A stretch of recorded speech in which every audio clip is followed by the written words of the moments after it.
What's up, everybody? Welcome back to Hot Toys Hotline Live, episode 124. Guys, Yo, yo. we have a really exciting week this week. Not only do we have ACG, HK, Anicom stuff to go back through after seeing all of the in-booth photos and videos, but we also have the stuff from Kaustic Plastik from SDCC and another company that is actually doing some really special and interesting stuff. And they just kind of came out of nowhere and dropped a prototype of a figure that I've been wanting forever. So, and I think a lot of you guys probably have been wanting forever as well. I should say a few figures a lot of us have been wanting forever. So, really excited to take a look at that with you guys on this fine Tuesday evening. Starting off the stream is just Chris and I. Mike will be joining us very shortly, and then Lane is caught in traffic. I told him to go into hover mode and fly over all of the cars. I don't think he listened to me because he's still not here. So we will have to wait for Lane to get here. But guys, I appreciate each and every one of you being here on this fine Tuesday evening.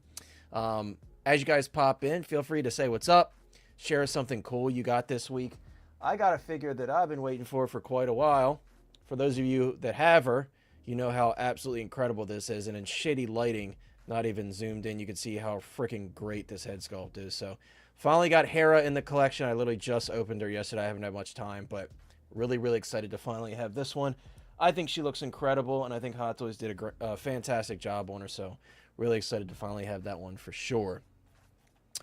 Chris, as always, thank you for being here. I know you've been moving stuff out of the collection to make room for Yeah, new man. stuff, so yeah, Still you've been got a dropping some stack Marvel like back I have here. been. Yep, Yeah, I yes, see that. sir.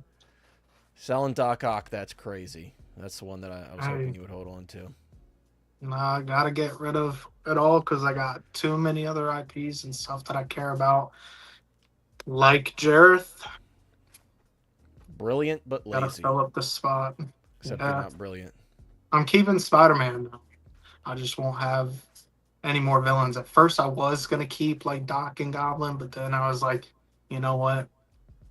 I just gotta bite the bullet. Can't mess around. I got too much on pre-order. So stuff that I care about Yeah, way more. I get it. I get it. Um, but yeah, thanks for being here. I hope that stuff keeps moving for you. You know, I'm always moving stuff out of the collection. Marvel's been thinned out quite a bit for me. And Yeah. Caustic Plastik has made that decision easy because they're just dropping all kinds of fire. So, what's up, big GSN? First comment dropping the love for Herbert West. I'm really excited for that one. That is a really cool license for me. And I did not at all expect a 2-pack, so really excited to see a 2-pack from Caustic Plastik. Because I love 2-packs, and Hot Toys doesn't do enough 2-packs anymore. And we don't count 2-packs when it's just like a little creature included in it. It's got to be 2 figures to justify it being a 2-pack, a true 2-pack. So really cool to see them doing a 2-pack for that. And I'm excited to see all the accessories and everything because we've only seen like bits and pieces of what comes with these figures. So I'm really excited to see more as we get closer to that announcement. But thank you so much for being here, big GSN, if you're still in here. We got Payton23 in the house. What's up, my dude? Payton says, good evening, everyone. Good evening to you, my friend. Thank you so much for being here. One of our great moderators in the chat hanging out with us. Thank you so much, as always, for hanging out with us, my friend. We got Valk in the house as well. Valk is a hotline hottie, a moderator, and an all-around great dude. Valk says, good afternoon, Connor and friends. Let's have a fun show today. Yeah, for sure, dude. There's a lot of really great stuff this week. A little bit of something for everybody other than Star Wars. Star Wars has been pretty quiet this week, but, you know, we were treated pretty well the past few months, or past 6 months, really, with Star Wars. So we got a little bit of a break, but that's okay. Just a reminder, guys, no Fantastic Four spoilers. I haven't seen it, but also a lot of people haven't, so please no Fantastic Four stuff in the chat. You could, you know, more than happy to say if you like it or you hated it, whatever, that's perfectly fine, but just no spoilers, please, if you don't mind. Thanks for being here, Valk. What's up, Tim? Tim in the house. I know Tim's excited because we got a lot of really awesome stuff from Caustic this week to talk about. Guys, as always, if you haven't already, head on over to Tim and the guys from Caustic's Facebook group, the Kaustic Plastik Facebook group. Great group. If you love Caustic Plastik, or if you want all of the information and photos and stuff all in one place, it's a great group to hang out in, so definitely highly recommend it. We got Summers fam in the house. Good to see you, bro. I hope you're doing well. Thank you for being here. Thanks for tuning in. And I hope there's something cool that popped up this week for you that's really exciting, because I know there has been for me, for sure. But thank you for being here, as always. We got Travis in the house. What's up, Travis? Travis says, hey, everyone. Hello to you, Travis. I hope you're doing well, man. Thank you for being here. We got another hotline hottie. We got Tijuana Mike in the house, a.k.a. King Churro. Tijuana Mike says, happy Tuesday, collectors. Happy Tuesday to you, my friend. Thank you for being here and taking your time out of your day to spend that time with us. So we really appreciate it. Summers Fam says, I snagged Big Chap and Artisan Joker. Congrats on that. Yeah, we'll talk about that Artisan Joker drop very briefly because it was kind of out of nowhere. I don't think they ever mentioned the time that was going to go up, and I was a little late to it, and I still ended up getting it, which is pretty surprising. So congrats on that. Grand Admiral Thrawn says, shame this man. Are we shaming because of Star Wars? Is that why we're shaming Grand Admiral Thrawn? You have to be more clear with that, why we're shaming. And Travis said, hey, everyone, here on vacation, wanted to check in. Well, Travis, I hope you enjoy your vacation, my friend. Thank you so much for popping in. Johnny Chronicles in the house. What's up, dude? Johnny says, pre-ordered Artisan Bank Robber Joker. Great day to be a collector. Absolutely. That's one that I've wanted for quite a while, and I debated on getting the Topo suit for a while, and I still think the Topo suit holds up really well, and the tailoring is fantastic on that. But I'm glad I waited because this is a really cool set, and as we found out last stream, comes with multiple rooted hair head sculpts, one for the masked look and the unmasked look. Really cool diorama, just a really cool all-around set, so I'm pretty excited to get that. We got Gio in the house, the movie canon. What's up, my friend? Another hotline hottie. Gio, thank you so much for being here, my friend. Gio had a really cool stream with Jose Plus and the other gang the other day, and Jose was able to share some information about, and I'll try to mention it later in the stream, about what InArt's up to, some updates from them, and what they're working on at this moment. So really cool to watch that stream. And speak of the devil, Jose's in the house. Thank you so much for being here, Jose, as always. And big shout out to Jose for helping me out with that Black Series Anakin and Obi-Wan set from San Diego Comic-Con, because without him, I would not have been able to get it. So I really appreciate that, Jose. I cannot thank you enough, because that one was a big one for me, for sure. But thank you for being here, my friend, as always. Jose, if you're bored, dude, if I can't remember all the stuff, you're welcome to pop in. I know you're probably busy, but welcome to pop in and kind of give us the updates and stuff live about InArt and all the stuff you learned from InArt and Kaustic Plastik.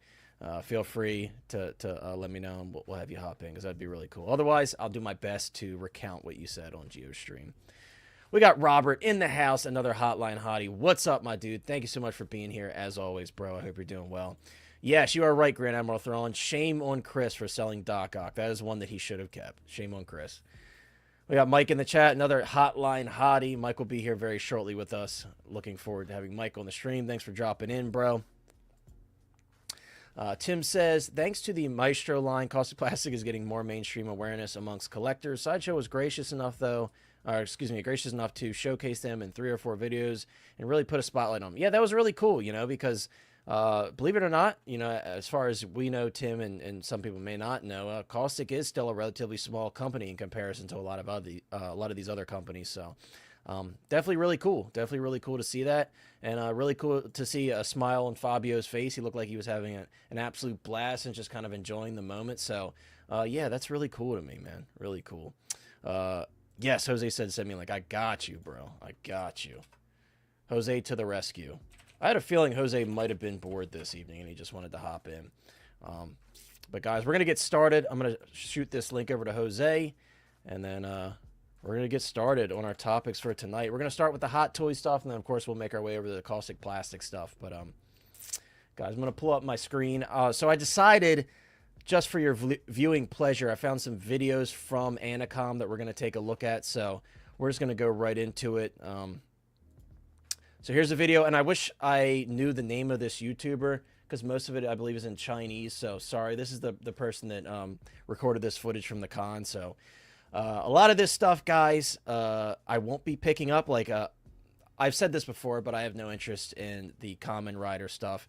But it is cool for those that do collect their stuff, that they're, like, pumping these out. I imagine Chris is probably looking at this and being like, man, I wish Hot Toys would do Power Rangers, and I know a lot of people probably are, because they're really cranking out these figures. I know 3-0 does Power Ranger stuff here and there, but 3-0 has just kind of been in their own world lately. I don't really know what I think they're doing a great job with the Power Ranger line, though. 3-0, like, they're not.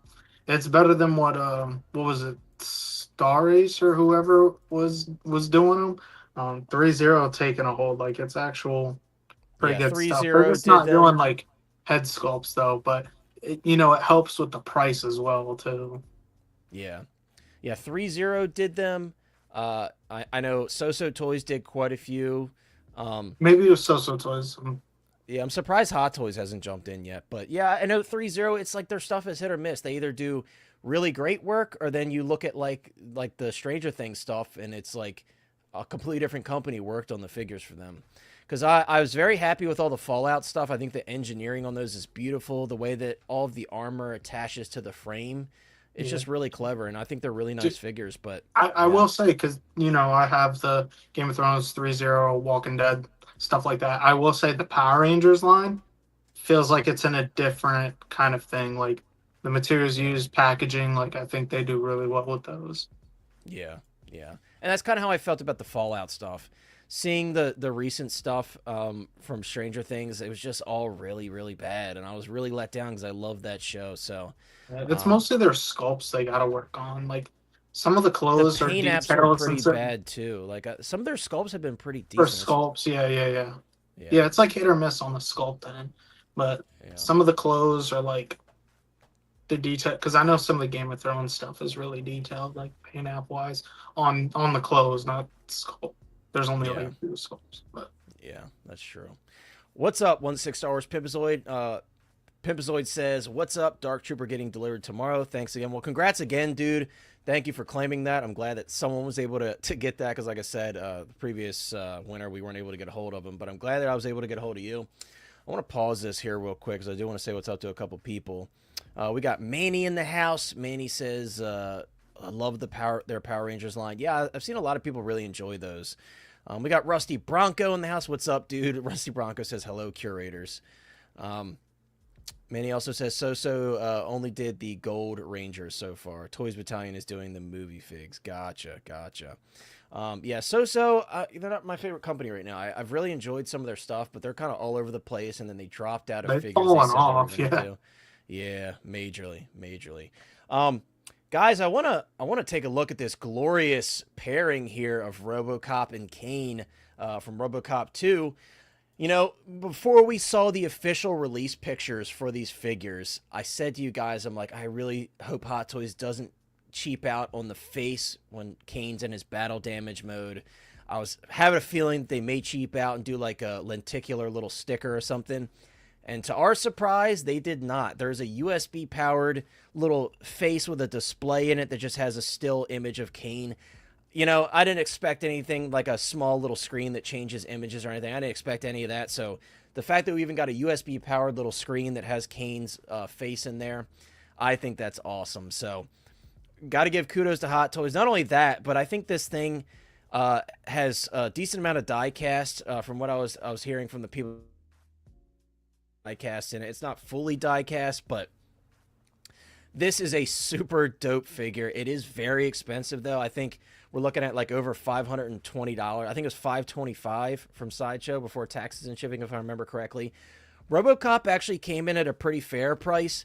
In terms of the accessories for him, we did talk about last stream. We were hoping that he came with a head sculpt.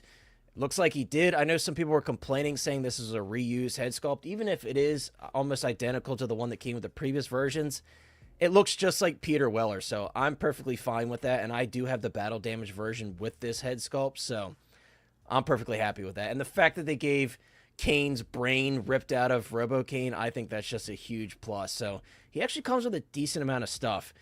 Chris, I will say, and we kind of briefly talked about this before, I think these are way cooler to me than the little coins that come with the Star Wars figures, because that's like a piece yeah, of metal with an image printed on it. I think that's yeah. super cool, and it reminds me of I like a uh, movie ticket. I really I like it. uh, I started doing it.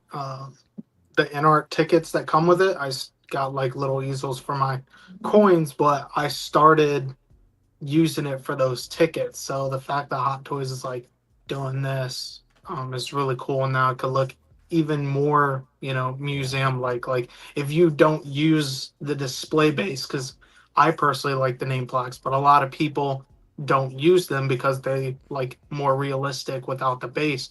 And now having that card or that ticket with the image, maybe have a name, like is a way to get around that, and you could have it with it and it still look dude. pretty good.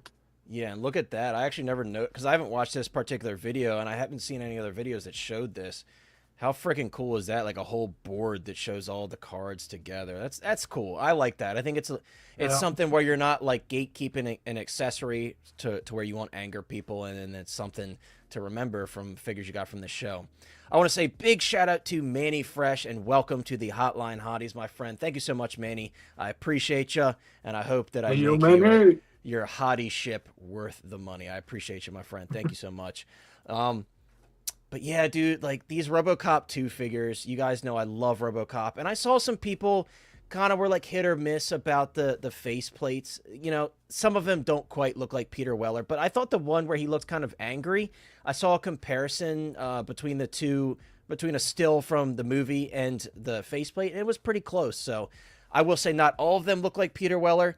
And in the same hand, I hope that older faceplates will work, which I have a feeling they probably will. Either way, is this I'll be perfectly backdrop happy. coming with Joker? It does. It does come with that. Oh, It's a okay. cardboard backdrop. Yeah, It looks we like the know. thicker one, so at least Yeah, it's like a like bit on the Thanos thicker was side. thick, Right, and- exactly. So it looks kind of like that one, but but the image quality is always kind of poor. So. Thanos's literally looks like it was taken with a Polaroid camera. But I will say the one that came with the armor actually looks pretty nice, in my opinion. Manny dropping the hotline emojis. I love it. Assistant to the regional sis says, I wonder if that Cain needs that pull underneath to help prop him up. I don't know, dude. I don't quote me on this, but I swear that I read the Sideshow listing. It said like over 100 points of articulation because, you know, he's got all this different stuff going on. Another thing I really like that they did with that Cain is they have the chamber where they put the little nuke inside. I think that's amazing. I think it's so cool, man. It's such a cool figure. We got Doc Bat in the house. What's up, my dude? And we got Fig Poser. What's up, bro? Thanks for being here, man. I appreciate you, as always, everybody, for being here. We got Ghost Trav in the house. Ghost Trav says locked on the Robocop. It does bug me that it doesn't come with the data spike or Robocaine brain and eyes prop. That always made me laugh. Yeah, that would have been cool. The good news is the data spike came with a few of the other figures, so you could probably grab that hand relatively cheap because Hot Toys did reuse that hand a couple times. There's one with blood on it, I think, that comes with the battle damage version. Either way, I think you'll probably be able to find that. They should have included it, but you'll be able to find it somewhere, and it'll probably fit pretty easily. You know, Grand Admiral Thrawn, it's interesting because super done. Oh, and we're kind of getting ahead of ourselves here because I got something to say about this. Grand Admiral Thrawn, what interests me the most is when that General Grievous comes out, which I cannot wait for. And I know Chris is really excited I just for it thought too. about that the other day, literally. Yeah. So when I saw that Cain, Chris, and Grand Admiral Thrawn, it reminded me of this Robocaine. I'm like, or excuse me, I should say, when I saw the Cain, it reminds me of General Grievous. Yeah. I'm curious to see how the engineering is on that General Grievous, and I think obviously that's going to come out first. I think we'll get an idea of what Hot Toys is capable of with these kind of weirdly shaped, awkward bodies. Maybe they'll make that Cain some way balance. I don't know.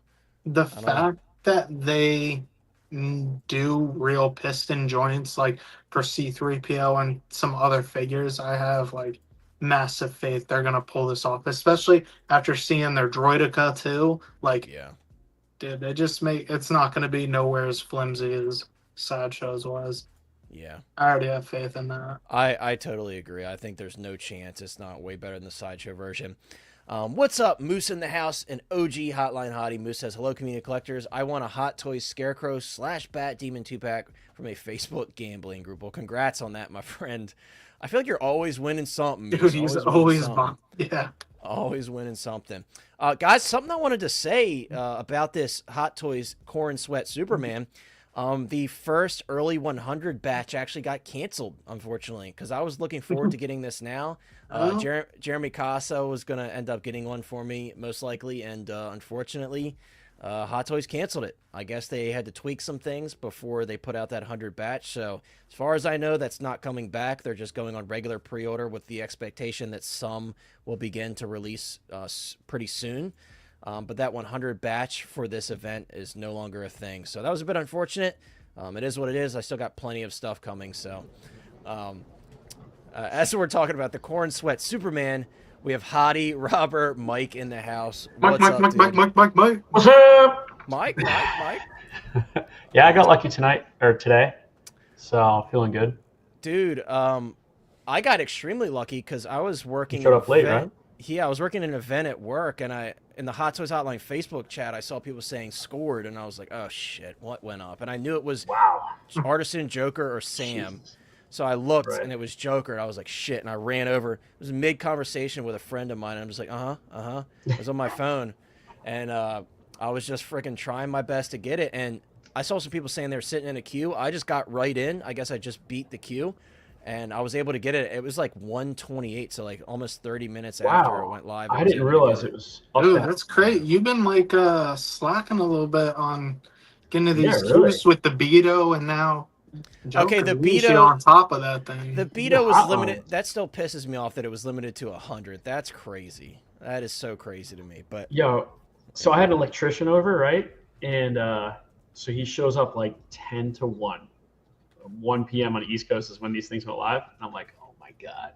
So, Oh, yeah, so let me see the basement. Let me look at the panel, and like in that part of like the corner in the storage area, like the light, it's kind of dark back there. So I'm like in the queue, it's showing me how many people are ahead of me, and I'm trying not to make it look obvious that I'm totally distracted from what this guy's saying to me and shit. I'm like, yeah, sorry, man, I'm getting some work emails, like I'm just playing it off, and then like right when it says like there's one person ahead of you, and then it goes to like the full bar and everything, he goes, "You got a flashlight on your phone?" I was like, yeah."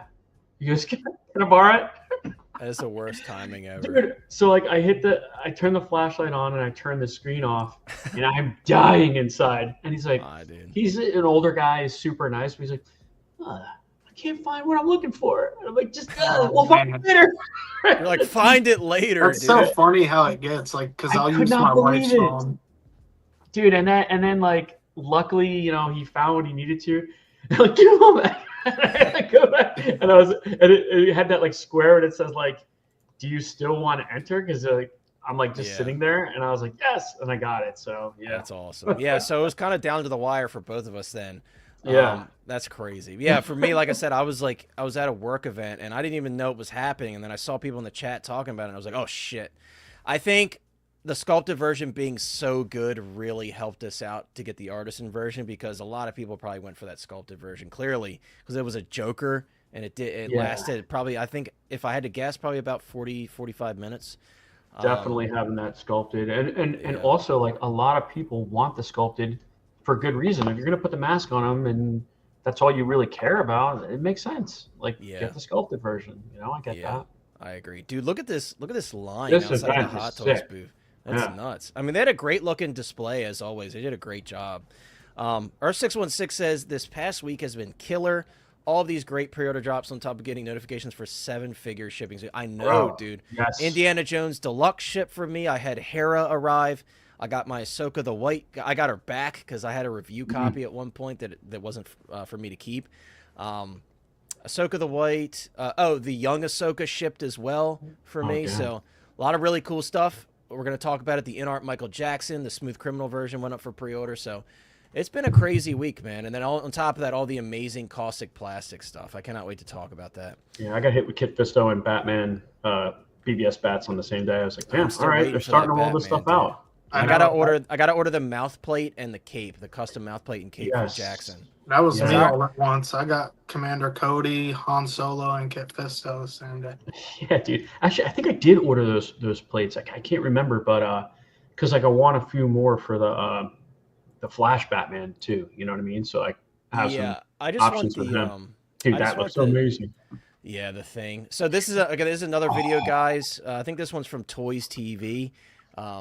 Same event, but just different coverage. I want to say what's up to Ricardo, though. Ricardo says, hello, community. I was able to secure an Artisan bank robber Joker today. I don't own any, so I'm glad I was able. Well, congrats. That's awesome. Really, really cool figure, man. It comes with a lot of really cool stuff, a lot of scene-specific stuff, which I really like that. I love that display base, so thanks for being here, and congrats, my friend. Pedro Lopez is here. Pedro says, hello all, hashtag hotline confirmed. Well, hey, you can hotline confirm that this does include the head sculpt like I was hoping for last stream, this Robocop. Manny says, Manny, I did not see that, so I'm guessing it's what, 1 p.m. Eastern time? Is that what they said? I'll have to double check. I had a long day at work today, dude. Long day, and I did not get to check anything. That's why I got super lucky with that Joker. Yeah, I think it was about 45 minutes if I had to guess. I know, Rusty, limited to 100. I would understand 250, but 100, I'm like, come on. So I got on the wait list. If anybody got Beto and they really don't care about it, or if your name's Steve and I know you got one and you really don't care about it later, just hit me up. Yeah. We got Steve in the house. Don't do it, Steve. Don't do it. Steve says, guys, Grail panel. What's up, my friend? A hotline hottie for 16 months.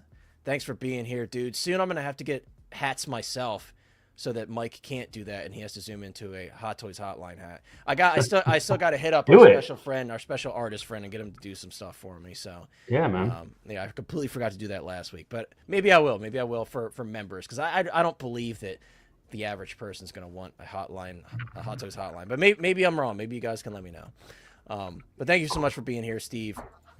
We got OG in the house. What's up, my dude? A channel member, an OG hotline hottie, and a moderator. OG says, no, I'm trying to buy limited figure, sir. Give me 5, please. Exactly. And I don't know who I was trying to like pretend I was, considering the guy was in my basement and already saw all this shit everywhere. And I was like, my kid's really into stuff, you know? Yeah, you're like, dude, my kid. How old is your kid? Expensive taste. Expensive taste. Yeah.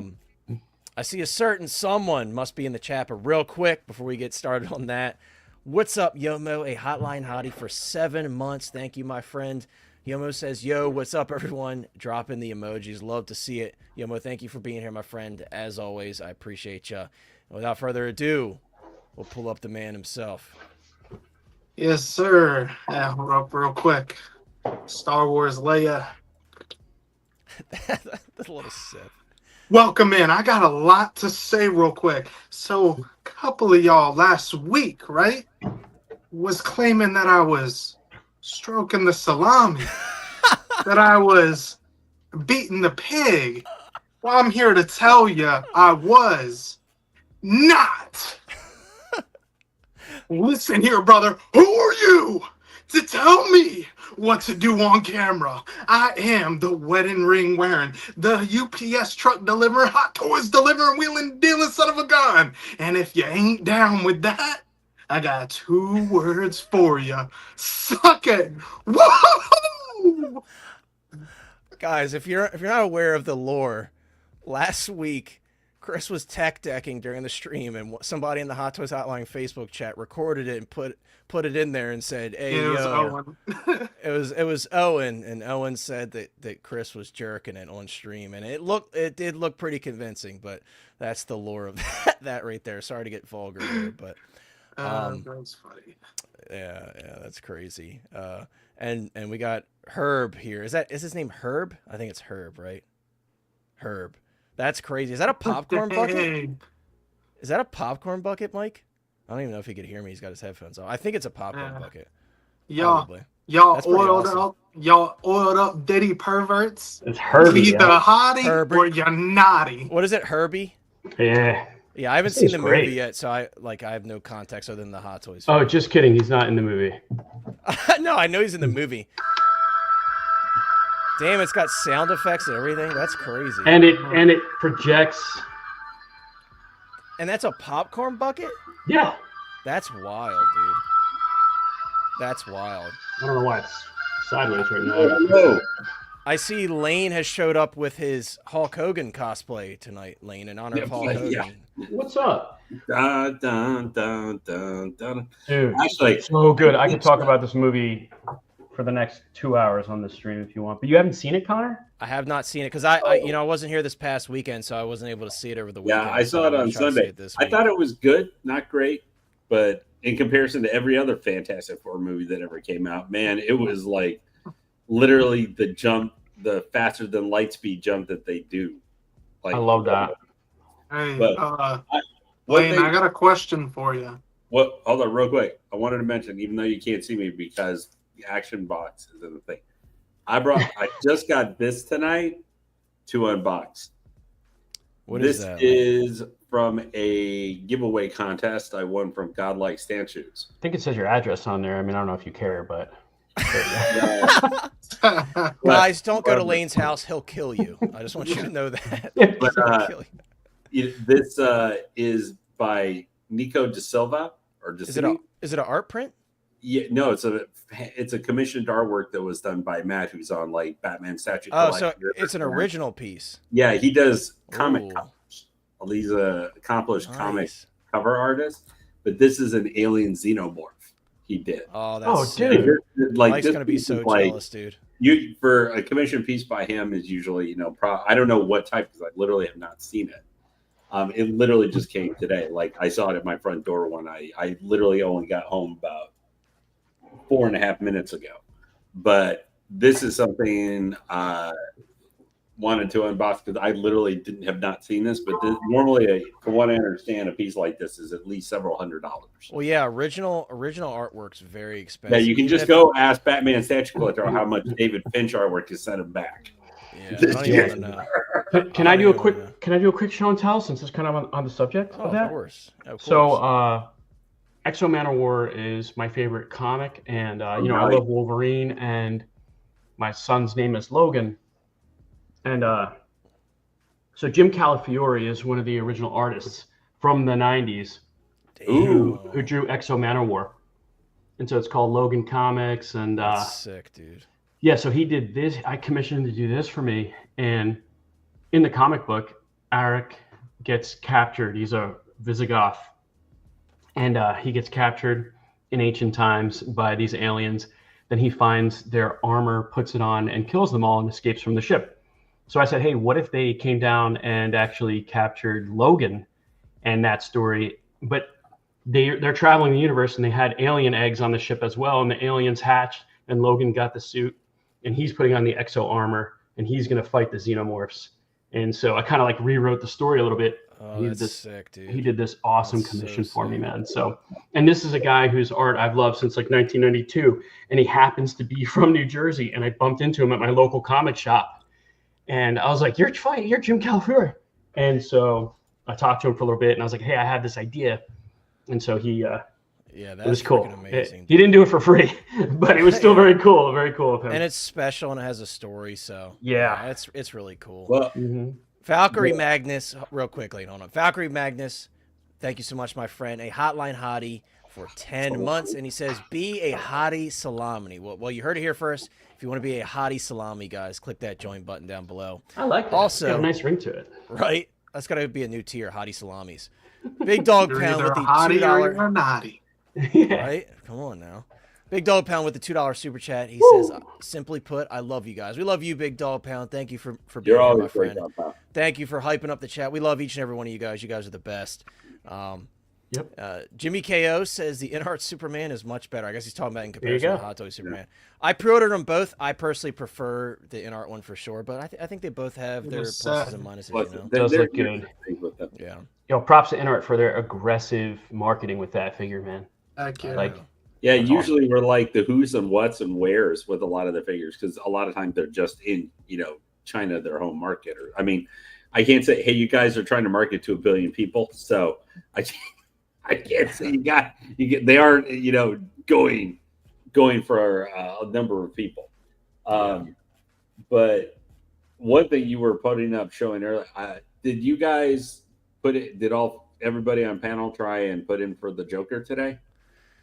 Yeah, we kind of briefly talked about that because it came up in the chat. I was saying I was able to get it, and I was like 30 minutes late almost. I remember it was like 128. It was an hour or something for itself. Yeah, I was like number 232. Yeah.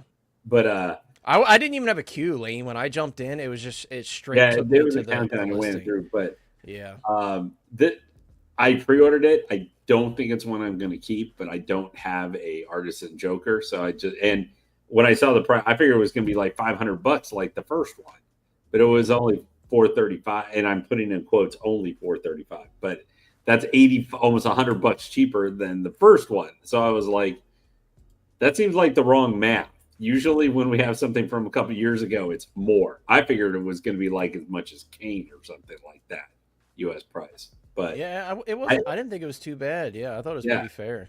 But I put the down payment. I don't think it's one because I'm pulling back a little bit on some of the artisan figures. Like I have, I have like the Moon Knight, but I think I'm going to actually end up canceling Moon Knight because I think any Marvel stuff is kind of going in a different direction. And even after seeing Fantastic Four, and I actually just, despite my comment earlier, I actually really enjoyed the movie. I just don't like, I was like, well, I really liked it. I think I liked it more than Superman. And I was like, usually that would be the thing. I'm like, well, time to go buy the Fantastic, maybe not the Galactus thing, but like the entire Fantastic Four.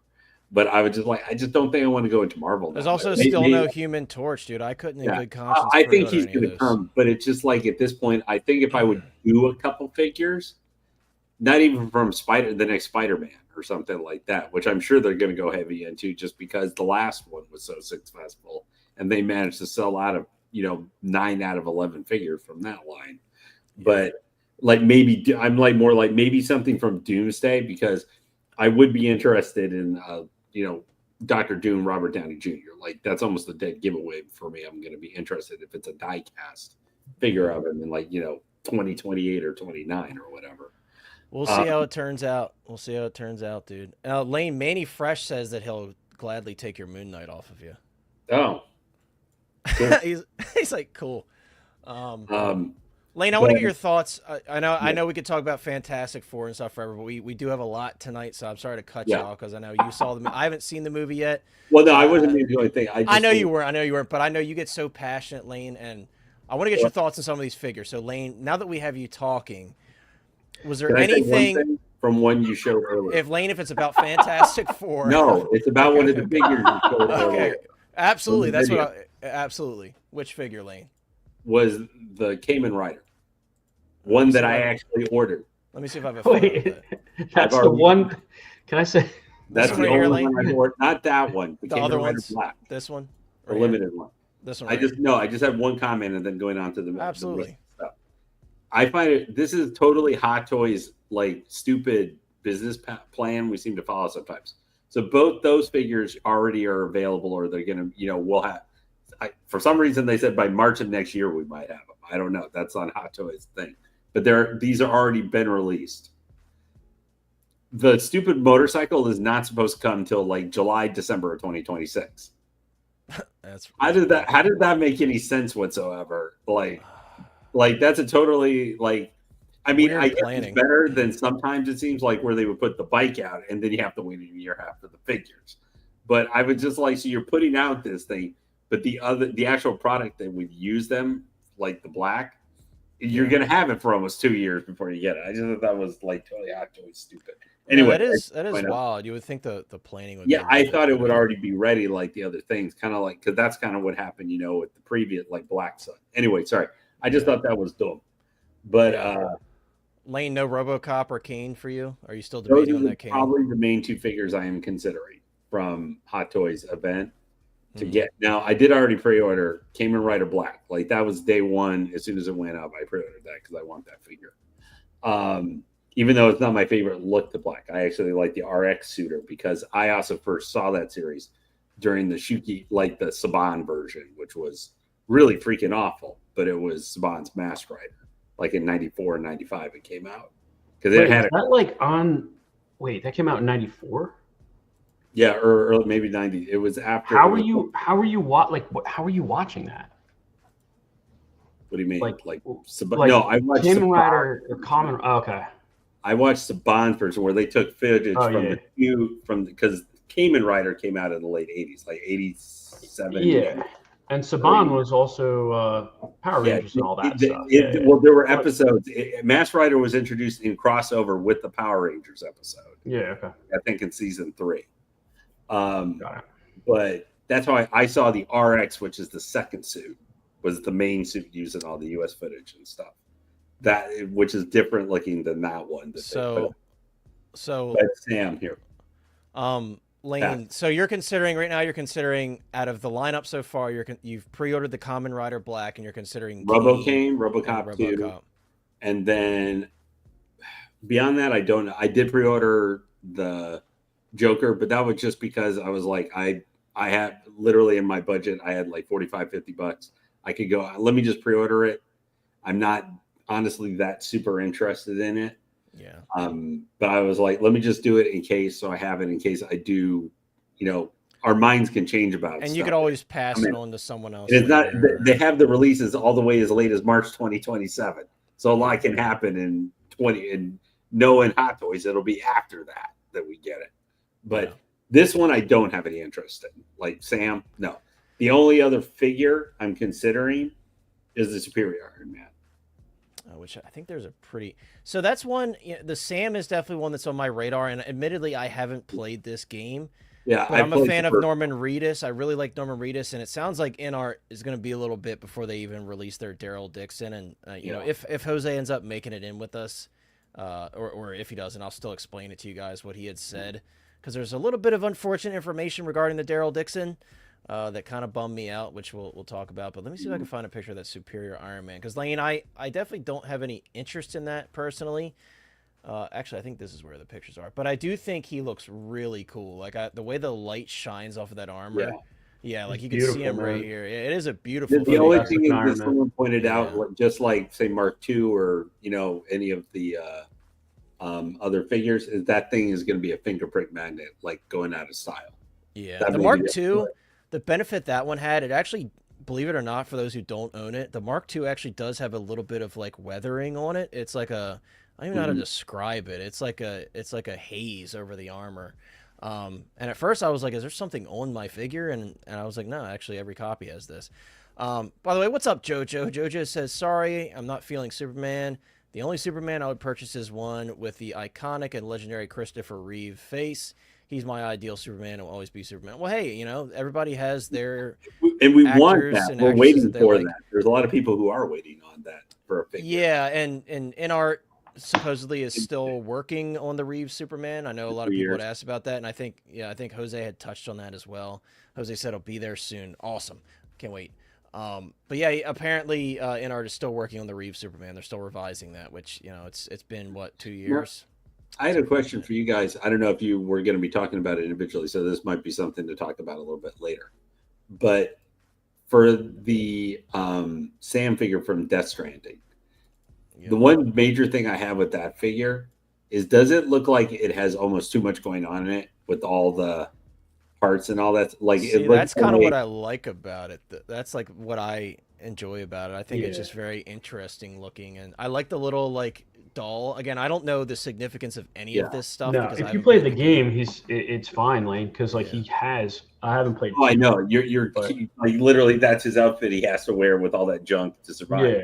Yeah. But I'm just saying, in a figure format here a little bit, it almost looks kind of jumbled too much. I know what you mean. Stuff hanging off. Yeah, I get what you're saying. Not because you can't pose it. I'm sure it's gonna be somewhat restricted, but to me, and like I have Death Stranding 1. I played it a little bit. It's not my favorite game, but sometimes I put that aside if I like the Superior Iron Man. I read the comic, but it's not like I found that particular version of the character that good.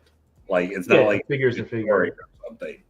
You know, not Dark Knight Returns Batman, where I understand like that's one of the best Batman stories. If you see that figure, I can get the attachment to it. But he's got all this stuff on him, and you find him falling over in your display. It'll just be more realistic to the game. It looks like almost there's too much stuff hanging off him. Yeah, and you know what this.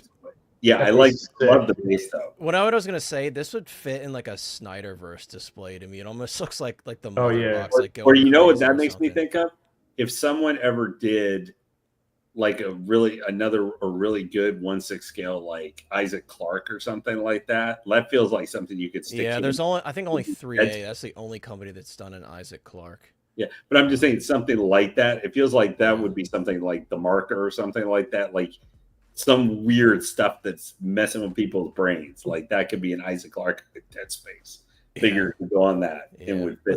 They interestingly enough, with the base, they showed a different like Dio base at first, and then it became this base. So it's very interesting. But I think the figure looks great. I get what you're saying though, Lane, but for me, I think think that's kind of Cain the to me is appeal the to it. coolest figure of this group and stuff. And he has die cast. He's got full USB power on all of his lights, including the little swap out battle damage face. Yeah. I just think that to me that's it's definitely not for everybody thing, because even the last time I saw RoboCop 2 was probably like 9 years ago, maybe. So it's been a long time since I watched it, but I love the figure. Have you? Because I know you guys may have talked about him a little bit last week too, which unfortunately was not able to be here. Was this guy? Do you think he's going to have zero chance standing at all without? Well, that's what was. Yeah, someone was mentioning that. I was saying, like, I guess our first test of, Hot Toys engineering difficult to stand figures like General Grievous. I guess General Grievous. He's going to be the best, basically, for us to see. Yeah, because he's going to be hard to make stands unless he's got really solid joints. So I guess we'll find out. I mean, this thing apparently has a crap ton of articulation. If I remember correctly, I could be misquoting. I thought so. I thought that's what I read. That's what I said earlier. I thought it said over 100 points of articulation. To me, that guy is, if you're a mecha fan, even if you hate RoboCop 2, never seen it, if you like mecha style figures, I mean, I'd say the same thing for General Grievous. If you really like mecha style stuff, like, even though they may not be your favorite design, to me, something for Cisco, something like that guy, Robo Cain, General Grievous, feels like it would be such a cool figure to get, even if you don't care for or know the character very much, because you just can go crazy with them doing all kinds of articulation and being a Robo Man. Basically, this is the one I'm really interested in, because this is my favorite. This is my favorite look to RoboCop. And I love the Cain. They included the Cain brain. I think that's really clever. I definitely want to have mine holding that. It's so sick. And it's got a full Peter Weller facial sculpt. Yeah. It needs a little work, though. I think it looks pretty good. I will say, like we mentioned this earlier, some people were complaining about the mouth plates. They thought that they didn't quite look like Peter Weller. I think one out of the three, you could argue, looks like him, again, based on, as I mentioned earlier, like some comparisons to the movie. The other ones do need work. I do hope that the other mouthpieces are backwards compatible, so you could use the ones from RoboCop 2. Because 3. Weirdly enough, the RoboCop 3 mouth plates were Peter Weller. They were Peter Weller sculpts. I don't know why they did that. The guy who actually played him. I mean, literally, I think the guy who was chosen, the actor who played him and played the character in 3, was chosen because his underface, while he had the helmet on, kind of resembled Weller. I think they probably knew people would prefer to have Peter Weller anyway, so they just said screw it. And it was a smart decision, in my opinion. To me, I already have the RoboCop 3, so if I had the RoboCop 1, I think I would definitely get this because I like the coloration on it. But the 3 does have, for me anyway, enough kind of purplish blue. Even though this has more, the 3, I'm satisfied with the 3. But I wonder if there's a shot of his more head on, if they kind of close the gap between his shoulders. You know what I'm talking about? Yeah. How it doesn't look entirely like there's a body underneath it in some poses, because you can see the gap between the arm and the body. Does that make sense? I know what you're talking about. I wonder if they kind of re-engineered it at all. They don't have to. It's a great figure, but I was just curious about that, if they I don't know, tighten that up a little bit. But it's tough for me to get another RoboCop. I literally just unboxed my 3. Even though this does come with more stuff, I don't know. I'm probably just going to throw the jetpack on mine. Also unique to that one. You're not going to get with this, though. Well, that's another good point, Lane. I could put, if I get this, then I'll put all the flight stuff on RoboCop 3 and like the rocket launcher arm. Yeah, because I have all that stuff. I'm not using any of that because I want them to represent the first movie. Yeah. But if I got this, then I would take a lot of stuff out of the box and I'd get more use out of it. Yeah, I agree. But yeah, guys, I think that's it because we kind of talked about a lot of this stuff last week. We just have more photos, and we never actually had full photos of all the accessories and everything of Cain and stuff. With amazing amount that they put out. Yes, which is what we're getting into now, Lane. A really, really exciting showing from Kaustic at San Diego Comic-Con. This is a overview shot of their booth here. Before you get into these figures, one thing I would why is this photo on Kaustic's page? I don't even know what that's supposed to be. One thing I'll say, just guys, maybe to think about after we get into kind of after maybe consider some of the discussion that would be too. Yeah, the Edo 9. I've seen that thing in person. That is an amazing thing. It's just too bad the top could. Yeah, I'm hoping that Yoast will do one because I'm not buying the Hot Toys one with those canopy issues. I have the NECA one, which is kind of cool. I found actually there in my area, one of the LCSs within like 6 miles of my house, they had an Ed 209 for like a year, which was in perfect condition, like no degradation, no nothing. But they wanted like $550 for it, and I wasn't going to spend that much on it. No thanks. Just one thing I want to ask for you guys to maybe think about when we get through, maybe finish discussing these figures. What property, because obviously they're willing to go in some really weird properties and other stuff for some of their figures. Who or what property would you guys like to see maybe Kaustic Plastik at some point maybe could try and tackle that we're not going to see Hot Toys or even InArt really probably tried, but could be a little bit more off the skew or something like, and it not necessarily something they 100% you think they would do, but it's just like, even if it's some crazy character that you would be just like, I think they could do such a great job with, even if it's not one of these Maestro, like really done up ones or something, just to think about that. Cause just here at the end, cause I have a thing I would totally love to see them do, even though I know they never will. Yeah. But anyway, that was just something I wanted to mention. Yeah, no, there's definitely some cool stuff that I have in mind for them. I mean, Kaustic guys, I've been collecting their figures for quite some time now. I have a lot of their more sought after figures. I have a lot of the horror stuff. I have a lot of their Western stuff because I really love the Western stuff they do. I have their new John Wayne figure on pre-order. So it's safe to say I've been a fan of their company for quite some time, and it's really cool to see them kind of coming into their own. Right as I say that, we got Jose, the Jose Plus, in the house. What's up, dude? Jose was like, hey, all that Hot Toys garbage. I'll be there once we start talking about Kaustic.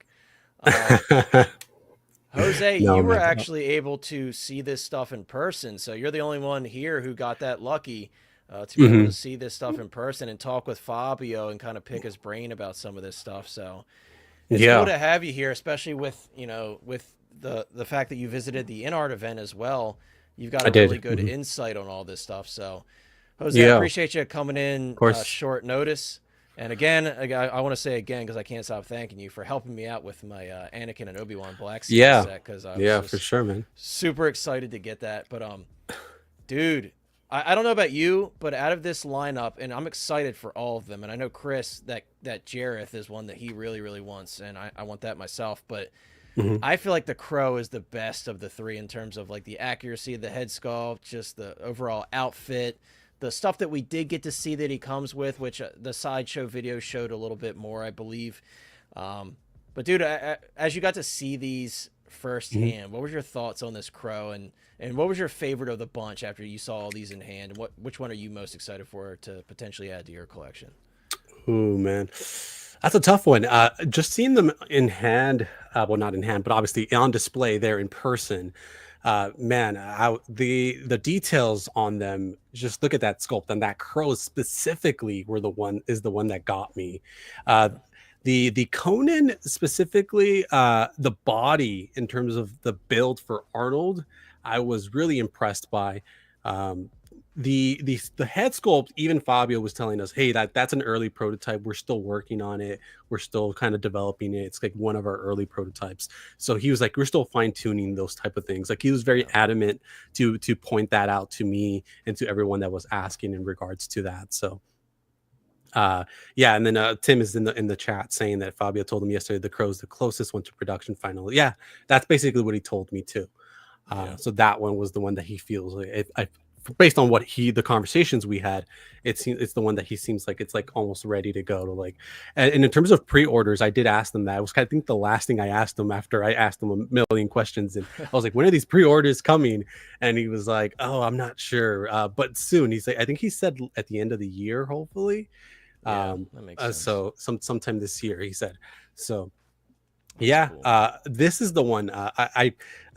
Graham Jedi Knights Watch was saying that it looks like Sting. And I was like, I don't know about that. I'm like Sting WCW looks like Sting. him, dude. Yeah, I mean, yeah, but right. I'm definitely not I seeing don't know. Sting in this face. I mean, I watched Crow Sting. I remember back in the day every week, and I'm seeing Brandon Lee. I'm Yeah, Look at his yeah, hairline Sting- and everything. Sting more stole Brandon his Lee, less swag, Steve dude. Borden. So Yo, I this, want to. this Crow is actually based on this guy right here. That's me in 7th grade. I was a big Crow fan. That's not Halloween, by the way. No one else is dressed up. I just painted my face and went to school as the Crow. So yeah, this might be my first Kaustic Plastik figure. I wanted to bring this up, and maybe Mike, you could see yourself even more in this. I wanted to bring this up because to see this head sculpt unpainted, that's freaking Brandon Lee right there, dude. Like, oh yeah. Sometimes these companies are able to kind of mask a like semi-decent likeness with the fact that the figure has a face paint, like a face of clown makeup or something. And you know, this shout out to Dario. Dario is the sculptor of this head sculpt, and I mean, here's I shout out to Tim. I think Tim was the one that put up these photos. This is like kind of like a shadow effect with Brandon Lee's face, and like, dude, I mean, that's pretty damn impressive, if I do say so myself. Like, what a beautiful head sculpt. I got to agree, Jose. I think personally this is the most exciting. Clearly, I think Mike is the most excited about this one as well. Yeah. You know, it's funny, you know, sometimes I'll sell figures in anticipation for a new version coming out when we get a little tease or something. And being that, you know, I've been collecting Kaustic for a long time and I trust their figures, as soon as they announced they had the Crow license, I immediately sold my Sideshow version. Immediately. I never had the Hot Toys version. I had the Sideshow version. I did enjoy it, but this is just leagues better. I mean, the tailoring looks much better. It's got a real leather coat. Anything that could be leather is real leather or some sort of material that won't degrade. They're improving the jacket to the size, the length of the jacket. He let me know that they were reviewing footage to match accuracy as much as possible, and they said that the prototype, it was a little short on the jacket. He said he were going to extend the jacket to be as accurate as possible. Yeah, that after hearing that, it makes sense because I kind of felt that myself, but I'm like, it's close enough. But it's cool to see that they notice that as well, and they're willing to make revisions. It's so strong. It's such a strong prototype. And you'll see it's even more like of a wow factor when you actually see the video where Fabio is talking with Sideshow. Because obviously, those of us who weren't able to see it in person, that's like the best glimpse we're going to get of it. I can only imagine being there in person and seeing this thing. It probably has some insane presence. And yeah, man. I mean, I love this movie. This is easily one of my favorite movies ever of all time. I mean, it's so quotable to me. I feel like this portrayal of this character by Brandon Lee really laid the groundwork of inspiration for a lot of stuff. I mean, I'm sure in a lot of ways, like, you know, some live action Joker actors probably looked at Brandon Lee's portrayal of the Crow and maybe took bits and pieces of that, because you can kind of see a little flavor here and there of that inspiration. The Dark Knight, especially the Dark Knight, for sure. And it's just such a special movie, and it's so unironic and ironic at the same time that Brandon Lee passed away, making such a masterful film and such a true representation of this character. And it's one of those films I could watch it a zillion times and never get tired of it, and always, you know, enjoy each and every little quote and every little moment, and that, you know, the final face off at the end, like, it just never gets old. It never gets old to me. It was just such a timeless film. And yeah, I wish Brandon Lee, that's the thing I always think about. I'm like, I wish he was alive to see how much he was loved and how much people loved this movie. Like, he didn't get to experience that at all. You know, I didn't get to see how much people really loved this film, and you could see how much he put into it. So yeah, time has been very good to it, and the soundtrack is still amazing soundtrack. Oh my god, it captures that moment in time musically as well.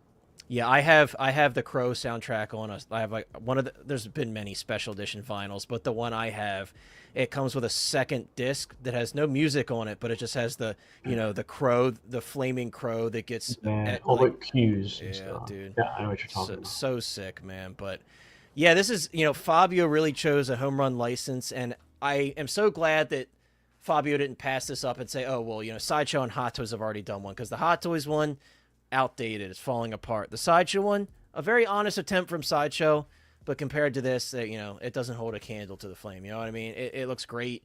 And Jose, I'm forever jealous that you already got to see it in person, because I just am so jealous. But I'm also glad that I have a friend that could be here with me and say, dude, I'm telling you, it's the real deal. I got to see it in person. And you got to tell Fabio that I love him, and I just I did tell him that. I did tell him that. I told Jose, I was like, tell Fabio I love him, and he said, yeah, I told him, and he just gave me a little smile. Like, that's hilarious. That's great. He did. That's great. And then when you were asking those questions the next day, when I went up to him, I pulled out my phone, and then he was looking at me, and then I was showing him the questions you were asking. So that's so funny, dude. That's so funny. Yeah. I mean, he knows, dude. I comment on literally everything they post. I just love their stuff, and I'm so excited about it. And this is the Tim's the same way. I'm not feeling. All right, Chris is over here so mad he's picking his nose. I want to say what's up to Figure It Out real quick. Figure It Out. What's up, my dude? He says, hey everybody. You clearly see someone. It's a joke because my girlfriend's family asked if Chris was picking his nose on a stream one time. Chris just gets a bunch of haters on stream. First they say he was jerking off last stream. Like this, dude. It's just, I can't win. Bunch of world up Diddy haters. Let's play. Guess what Chris is doing. All right. Yeah. Figure It Out. Goonies or TMNT would be sick. I know a lot of people are really wanting those 1990 Turtles, so I think a lot of people are with you. But thanks for being here, dude. Lane, what did he say? Sorry, I was just reading one of the comments. I'll come back to that comment. Lane, you were saying you kind of didn't feel this. I've had.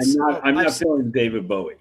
I've seen a lot of people say that they really love it, and then I've seen a handful of people say they don't see David Bowie. I don't know. I mean, it's one of those things. I like the hair. I think the hair is very accurate, but there's something with the face. The lower face, yeah. See, I don't know. For me, I can't unsee David Bowie. I was gonna say, I see him. Even like when he was talking about the sculpt, like going as far as his eyeballs, because he had two different colors in there, and two different sized pupils. Like they got that down to the T as well. Like it's insanely detailed. But it's just something. Once you get past like towards the eyes, like seeing his eyes, everything like that, I think is good. But the lower face with the cheeks and stuff like that. Yeah, and the mouth. I'm not Steving Dave Bowie. There's something off of it. Now I'm seeing Dave like Bowie? I'm still seeing like 75% to 80% David Bowie.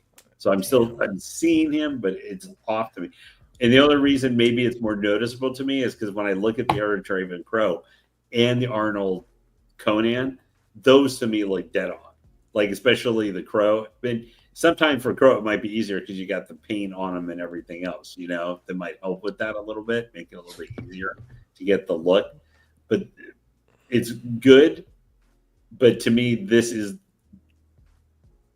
by far the weakest of the three. It's not bad looking. I think it's not.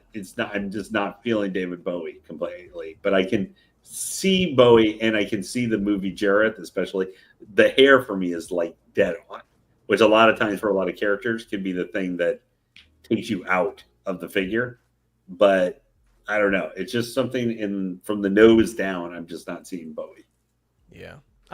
Hey, that's your thoughts. I do personally, and Chris and I were kind of talking about this because this one was a bit divisive. It was more so in the direction of it looks really good, but there were like about 25% that were like, I think it needs a little work. And even on my video that I put up talking about these announcements when they first were shown, there were a couple people that said they didn't think it looked like David Bowie.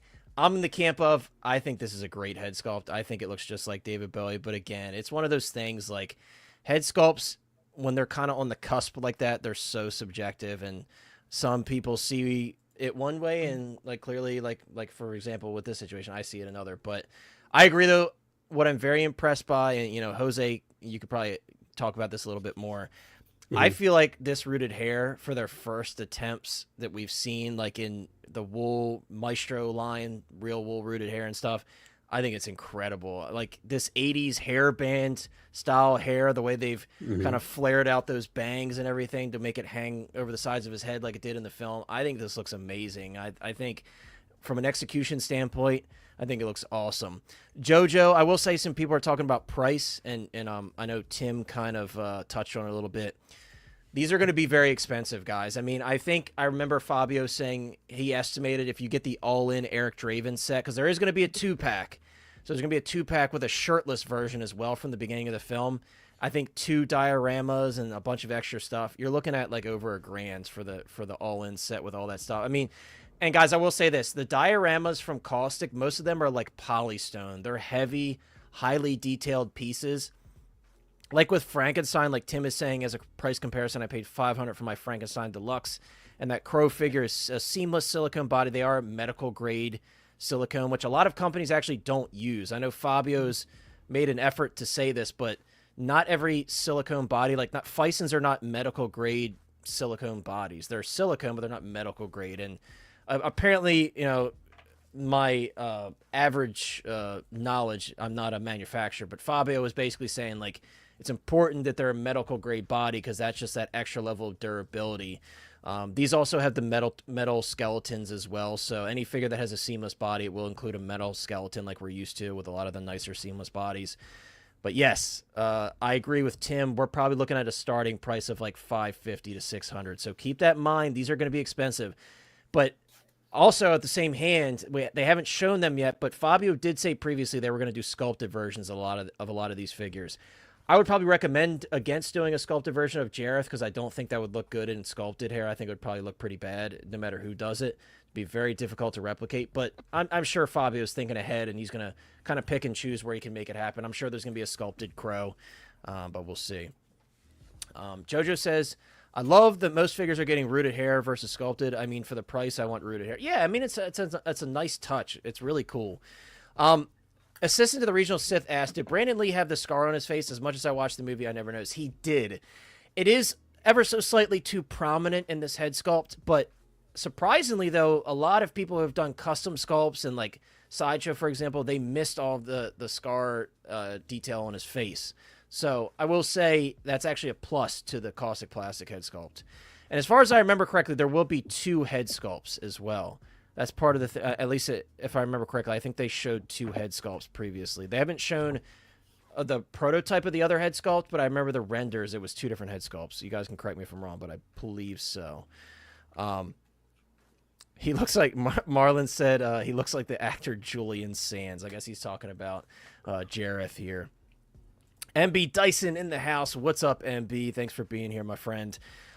Tim, I agree. I do want to jump over to Conan as well. Chris, actually, before I do, Chris, I don't want to, because we are going to look at Jareth some more because I have some other like videos and stuff of him, but I want to let you comment on this one because I know, Chris, when you were seeing all the licenses and stuff from Caustic, you kind of lit up when you heard about the Labyrinth license. And I think this was even before this was officially announced that they acquired it. I think is when Fabio was on like Stream with Mafia, and I told you like, dude, yeah, he was talking about that they were going to get the Labyrinth license, and I know your eyes kind of lit up and you're kind of losing your mind. So, dude, I've had constant conversations with others and like you, like because they've only ever done like statues of Labyrinth stuff, and I've seen it in people's collections. I'm like, I just want 1/6 scale Labyrinth and to see this, it's like I watched this movie as a kid so much it's not even funny. Like I even bought a fushigi that I still have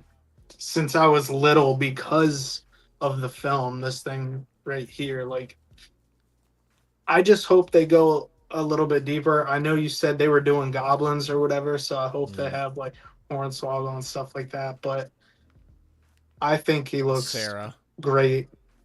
Yeah. If there's any tweaking, I hope they don't, ruin it in that way. So far, Caustic, from what you have shown me and like me having the Bloodsport stuff on order, I'm very excited. I think their stuff is very detailed. The materials they use. The only thing I did have a problem with it, and it's not even like a big problem, was the crystal ball that he is holding. I think it could be a bit more like shiny or translucent, and it could be just these photos. I also hope that he comes with more. We haven't really seen the accessories, but from what the sculptor had said, I forget his name, you mentioned him earlier. Yeah, he did the accessories and the base and the sculpt or whatever, and he said there's a lot of good stuff in this set, so I'm excited to see all that as well. Yeah. So actually, I don't know if this one, Tim, you probably know this. Was this Dario or was this Rocco the sculptor? Because I know they both worked on. It might have been Rocco. It was one of the two. I don't want to give false credit. Familiar when I saw his. It was probably. I think this one may have been Rocco. I was gonna say I just saw the comment on the page that he said he enjoyed. It was doing probably it. Rocco. I think it was probably There's a lot Rocco. of stuff. Yeah. I think it was. This is pretty cool though. I wanted to point this out real quick. Apparently Tim says Dario said that the Crow figure was actually damaged in transit, and Fabio was like struggling to get the hair to look good. So, I mean, if that's what it looks like after he struggled to get the hair to look proper, I mean, I'm pretty excited for what they're gonna put out because that's pretty awesome. Travis is asking about the price range. So yeah, Travis, they're probably going to be. I agree with Tim. They're probably going to start at like $550 to $600. They're going to be pricey for Jareth. I think Jareth, Eric, Draven, all these are going to be pretty. I think the Conan's. Now, is there one SKU for Jareth, or are they doing like different? I don't know if he's particularly said for Jareth. Again, he did mention doing sculpted versions of some of these.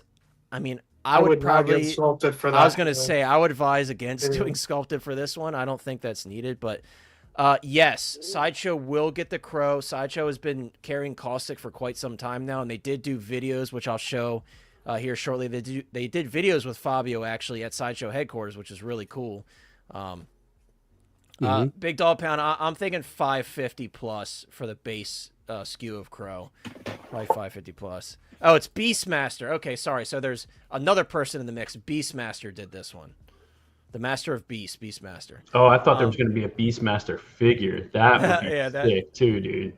When I first saw his name being thrown into the mix, I was like, "Oh, they're doing Beastmaster figures." Yeah. Jose, I want to talk to you about this one, and Chris, we're going to go back to Jareth, so we'll be able to talk about that a little bit more. But yeah. When I did my video, I kind of said the exact same thing you said. I think, and this is someone I hate to admit this as much as I have lately, but I've looked at Arnold Schwarzenegger's muscles more often than I'd like to admit. I mean, you know,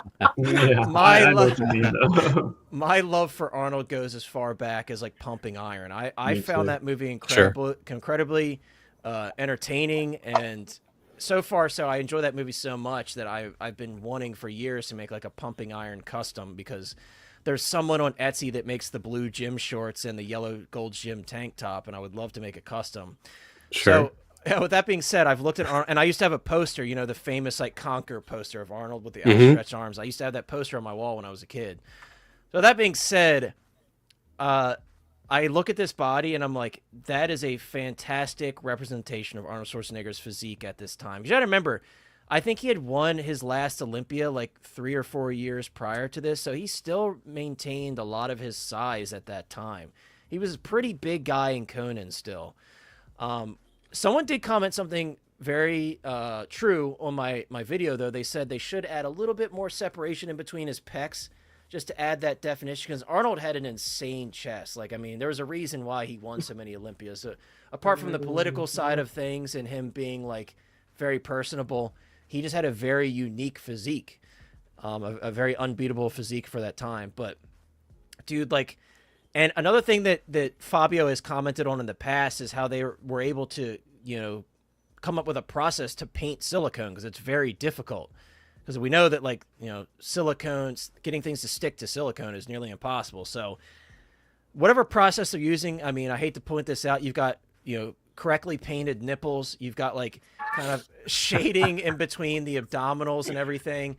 You got some, what looks like airbrushing along the veins, which the veins look amazing in his arms. They very, I'm sorry, guys. I got it. It's, oh, there's glaze in this guy.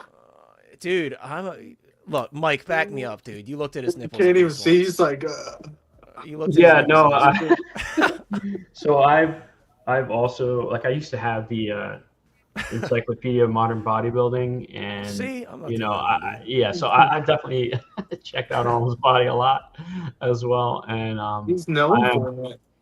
Yeah, I mean, right. So I am very impressed with what they did, and you're right. Like, getting any paint to stick or look good is impressive, and I think this looks really good, dude. And like, Jose, what I wanted to ask you, seeing him in person, because we haven't seen too many shots of like the full body, like how did like, when you were seeing the materials and stuff up close, like, in the weathering, like, did it look like it came out of the Conan universe? Did you see like that subtle weathering, like the sand, dirt, and grime, like up close, like?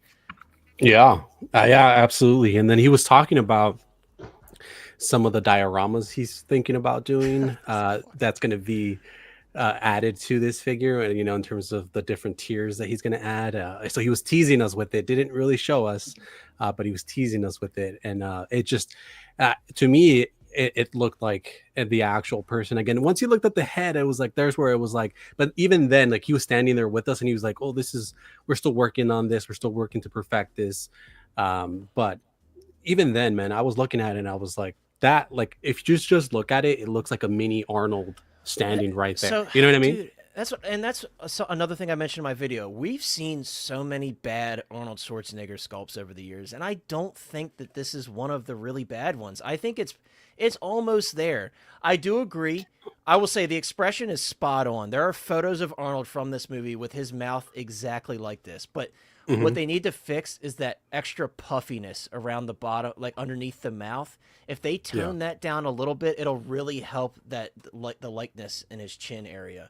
The eyes also, they look a little like crusty looking in the prototype. That's a weird way to describe it, but I don't know how to describe it. But the bags are a bit too much. Right, exactly. Someone said allergy reaction or something like that. Right, yeah, that's a good way to put it. That's why I said crusty. Like he's got like it's like he's got pink eye, but Arnold is there, dude. He's 100% there. We've seen so many bad. I want to reiterate that we've seen so many bad Arnold Schwarzenegger head sculpts, and I just don't think this is one of them. I think this is a great start. Jose, you mentioned that.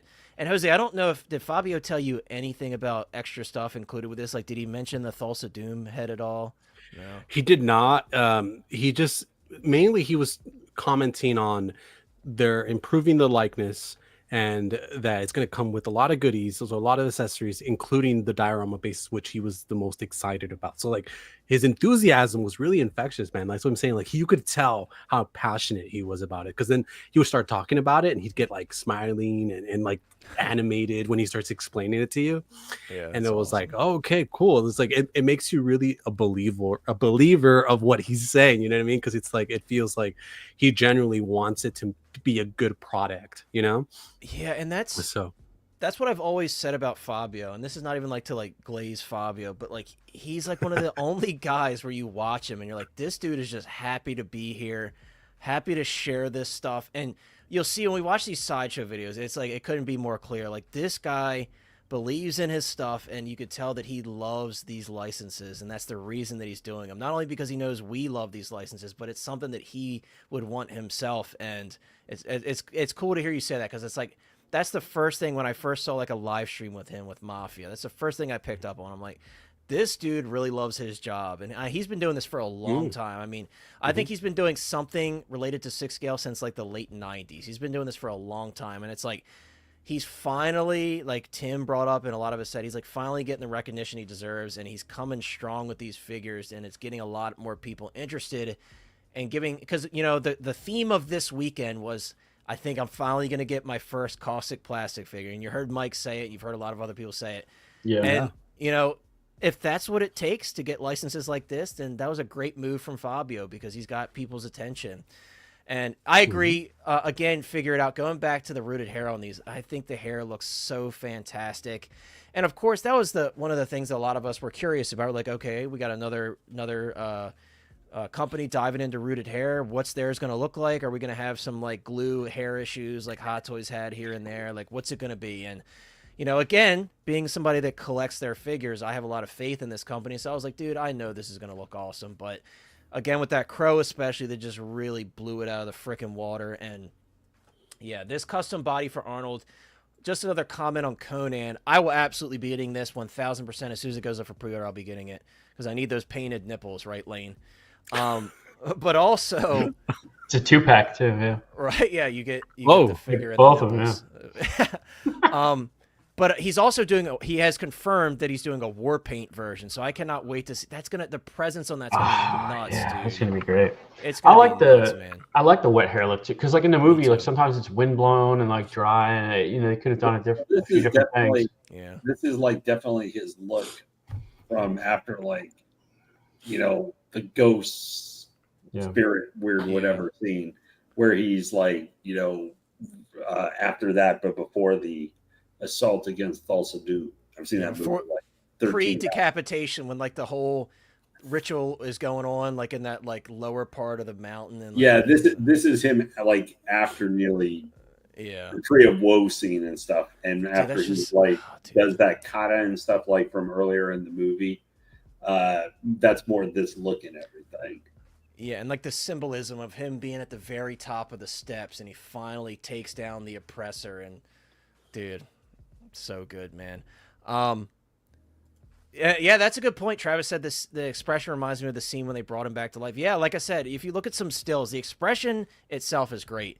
And I'm glad Marlowe's here because apparently Marlowe is the one that left the comment about the separation in the chest. Marlowe says the separation comment was me, but the Conan needs surgery. If you do a side-by-side to the unreleased Chronicle Collectibles 1/6, they nailed the stern expression, nose, lips, facial bone structure. Yeah, again, for me, if they kind of take a little bit of the puffiness out of the lower jaw there, I think it'll be pretty solid. And again, the eyes, they look a little crusty to me. But like Jose said, Fabio had already commented on it. This is an early prototype. There's going to be revisions. But I don't know. Go ahead, Liam. No, go ahead. I was just gonna say you can still look at this and start hearing dun dun dun dun dun dun dun dun dun, like Conan theme starting to play in your head and stuff when you look at it. Yeah, for sure. I love the he's wearing the neck for Valeria's like neck piece and everything too.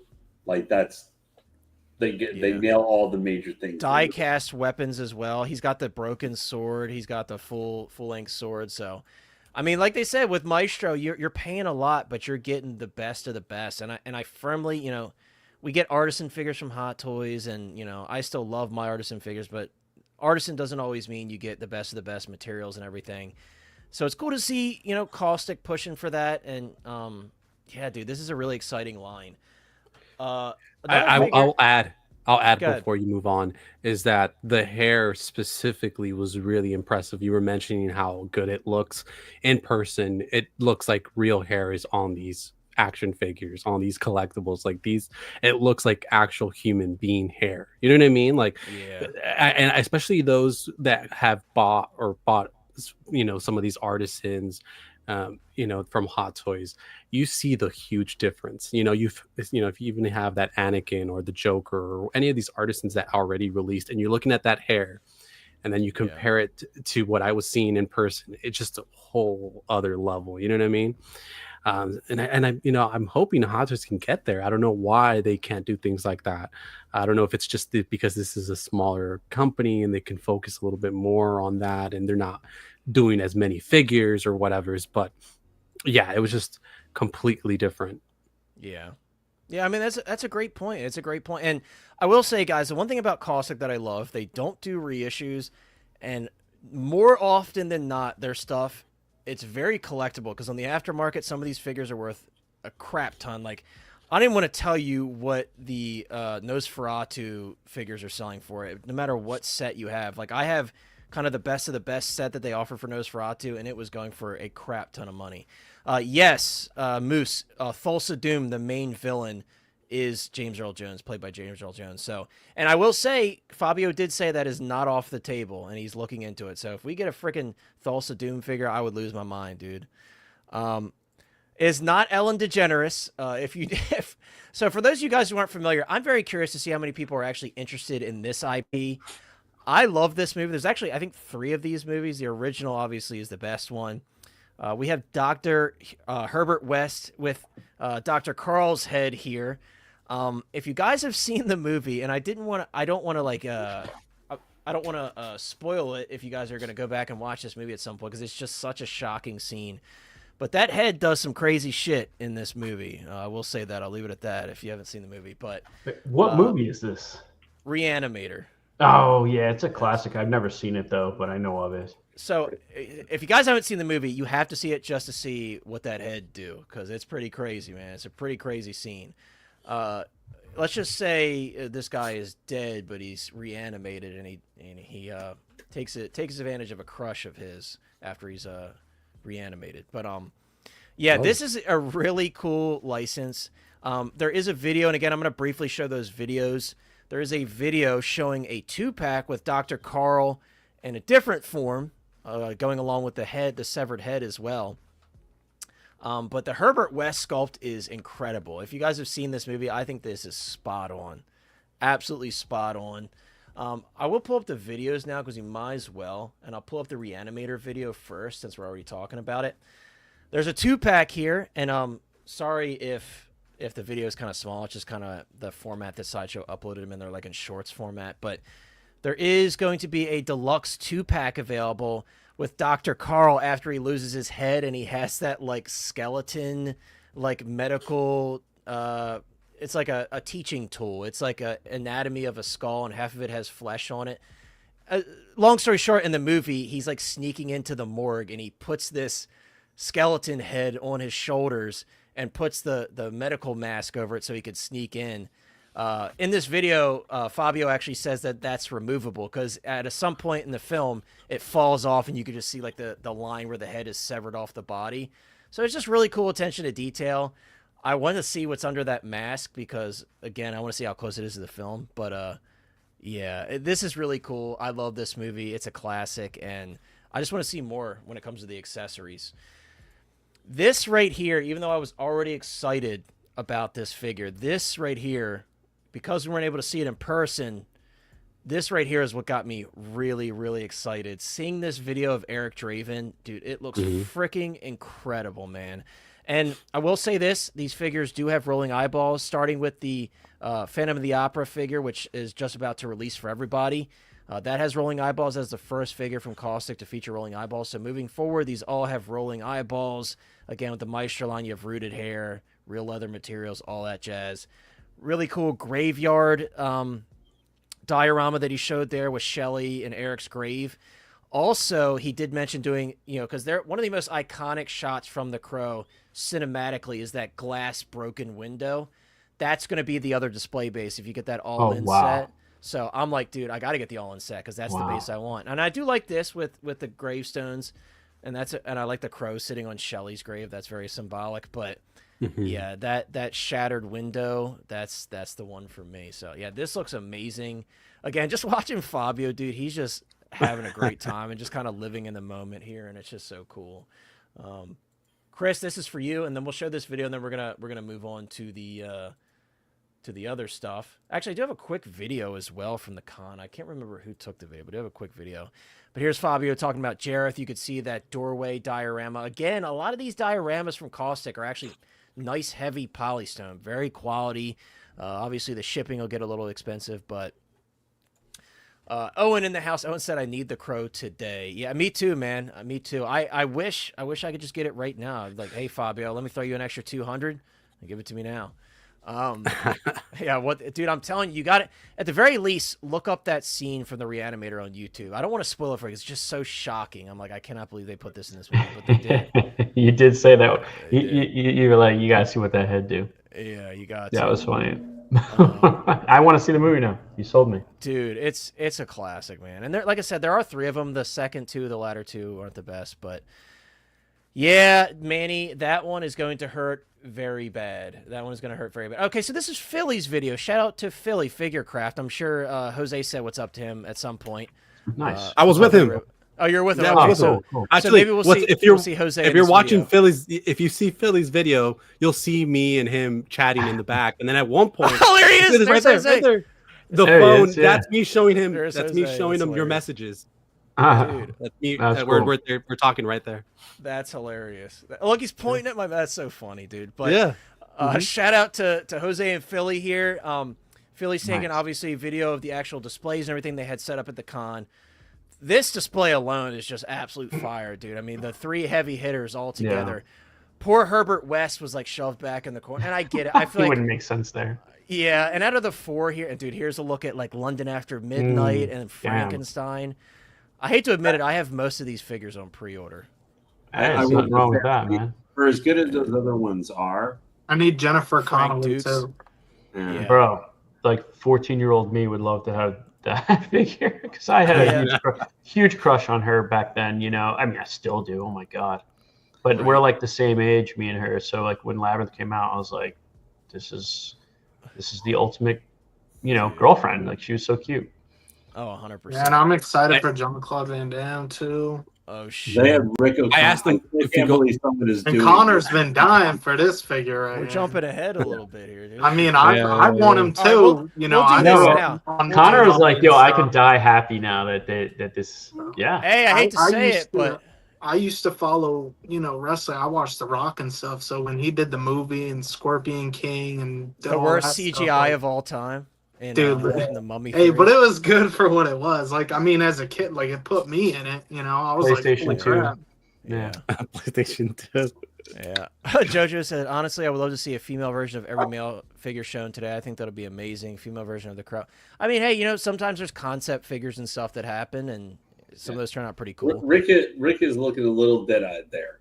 But I don't give a rat's ass, Lean. I'm so happy. Yeah. Don't spoil my moment, Lean. The thing for me here for this company, Factory, whatever, I forget the name of it. They Entertainment have done replica movie props. They've been in business for 15 years, apparently, doing movie props. That's where their forte is. But that's like in this setup, because the thing that caught my attention was the Battlestar Galactica figures. Where I'm sure they'll pan down to that at some point. Yeah, Edward Olmos is Adama, and really Starbuck and Apollo, Dirk Benedict Starbuck, and Apollo from the original, and the fact they showed an original Cylon helmet and an original Viper helmet. Yeah, pilot helmet you can buy. But the thing that really caught my attention is they had signage in this glass case at the bottom where they showed they have Airwolf license and Knight Rider coming next year. And I was like, bro, is it possible, to quote Ares, is it possible we could get a 1/6 scale kit someday? And I say, like, yes. Like, well, because that is one card. That is like my ultimate card. I don't know if you know, Lane. Jazz Inc. is trying to work out licensing for that, and he said he's interested in doing it. So so it's very, very possible. I don't think. I'll be honest with you. This company, I don't know if vehicles are. I don't expect them to be that great because this is their first kind of putting their foot into the 1/6 scale. But hey, give me a Stringfellow Hawk and a Hoff 1/6 scale with a kit. I know there's no chance we can actually get 1/6 scale Airwolf attack helicopter, but that would be nuts. Yeah, I was seeing that stuff, and I was like, ooh. I want to say what's up to Sean really quick. Sean, great to see you. What's Always Sean? great to see you. I hope you're doing well, my friend. I want to say this, and I did. This is another one that I kind of begged Jose to talk to these people, and he tried his best to get some info from them. I was begging Eddie as well. Eddie, I don't know if I actually didn't pick his brain after he got back, to be fair, so I didn't report back to him, but Jose, immediately when I saw this, of course, we were losing our minds because I don't know if you guys know this, on Jose and Marco's show, Mas or Menos, that they do, where it's kind of like a head-to-head pitch your figure. What are the odds I pitch this damn character and like a week and a half later we see a prototype of an officially licensed Rick O'Connell, dude? Like, yeah, they went to one quick. Man. I know, like Jose did say in his stream, like you're not going to get any compensation if your idea is used. So I guess I'm not getting paid for this. But all seriousness, obviously, they've been developing this for quite a while. And give me Evelyn O'Connell. I know, dude. I mean, I think my second choice, believe it or not, would be Emotep. I would love to see Emotep. And I guess because you would want like a villain in there. Yeah, human form would be kind of fire. The zombie would be obviously amazing, but the human you form could with do that bald head. two skull where it's like half. Yeah, because you remember as he was like devouring people, he was slowly becoming like full bodied again. So I want to say this freaking bug things used to give me nightmares, bro. The scarabs, The one problem with this, I like the Quint, and I can never remember Richard Dreyfuss. Hooper. Is we're never going to get a Roy Scheider Brody. Yeah, I know the licensing is basically impossible with him, but I mean, Lane, we'll take what we can get. One thing I want to say though, hold that thought, Lane, before we jump to Hooper and Quint, because I'm gonna keep us on this for a while, Lane, and I want to jump to Jose as well to hear his thoughts. But what I want to say is, Chunker said, with their experience, I would think their accessories are going to be really good for this. The Pan-Absent Sculptor, a bit soft, but I'm still in. And that's what I said to Jose, and that was kind of all of our initial thoughts. Were like the paint is a bit soft, but the sculpt, I think, is pretty damn good. I think it looks just like freaking Brendan Fraser, young Brendan Fraser. It is a bit dead-eye, And Jose, you know, I kind of want to ask you something regarding that real quick. Thank you so much, Valk, for the $4.99 super chat. You are too kind, my friend. Valk says, I'm a big Knight Rider fan. I need the car and the figure. So, you know, between this company doing the figure and, you know, potentially getting Kit from Jazz Inc., I think you're all set, because I know he's definitely trying hard to get that. But thank you so much, Valk. I appreciate you, my friend, as always. Manny said he did see my Shark Tank episode with them. I'm glad people are tuning in. It's a really fun show, guys. Not to over promote here, but I had such a great time, and Jose picked me a great opponent because, yeah, Eddie and I just, it's so funny the dynamic that we have, and he had a great pitch too, so it was a tough one. But it was a really fun time. But you know, and it's so funny, dude. Eddie messaged me very shortly after this got teased. And he was like, dude, that's crazy. He's like, I won it. I'm like, I know, man. But so we can't quite see it here in this video, but we saw the accessories, Jose. We saw. I sent you the pictures too. Let me see. I think I did. You did send me some photos. I do have this one pulled up, so just for comparison's sake. They did actually include an accessory that I didn't mention in my pitch, which I kind of thought about. I'm like, I don't know if anybody would really care to have him holding the book. But they included this Book of the Dead, and they even went as far as to include the little key that he sticks into the book and turns to open it up. I think that's awesome. He included the sword that I mentioned, the shotgun. I mean, Jose, I'm just seeing the AI photo you made for me here for the most part. I know. I love those photos, man. Pretty great. That's such a fun show, too. He kills it, dude. Thank you. Their props are good, by the way. Like, you know, and they're affordable as far as like movie props and stuff go. So, and their licenses are nuts, dude. They have some pretty crazy licenses for their 1-to-1 scale. So I'm hoping, like Lane said, they had those little teases in the bottom of the display for some other stuff. I'm hoping they continue with that. But Jose, I wanted to kind of have you share the bit that you were able to kind of decipher from these guys when you went over and briefly stopped by their booth. Like, as you were gauging them and kind of where they are as they're entering the 6-scale market, what was their response to your questions about, you know, kind of what they were doing as a whole with 6-scale stuff? Yeah, it was really interesting because I was kind of just trying to like look around to see who might be in charge, and I was kind of just walking around, and there's a couple people that were in the booth, but they looked really young. And then I saw an older gentleman, but he was talking to someone, and then an older lady that I was assuming was his wife or partner. So I spoke to her first, and I was like, "Hey, what can you tell me about, you know, the 6-scale figures that you guys have over there?" And she was like, I'm like, "Are they like close to release? Do you have like a window? Do you know pricing? Do you know anything about that?" And she's like, "Hold on, dear." It seemed very like mom and pop, the feeling that they gave me, which was rather interesting.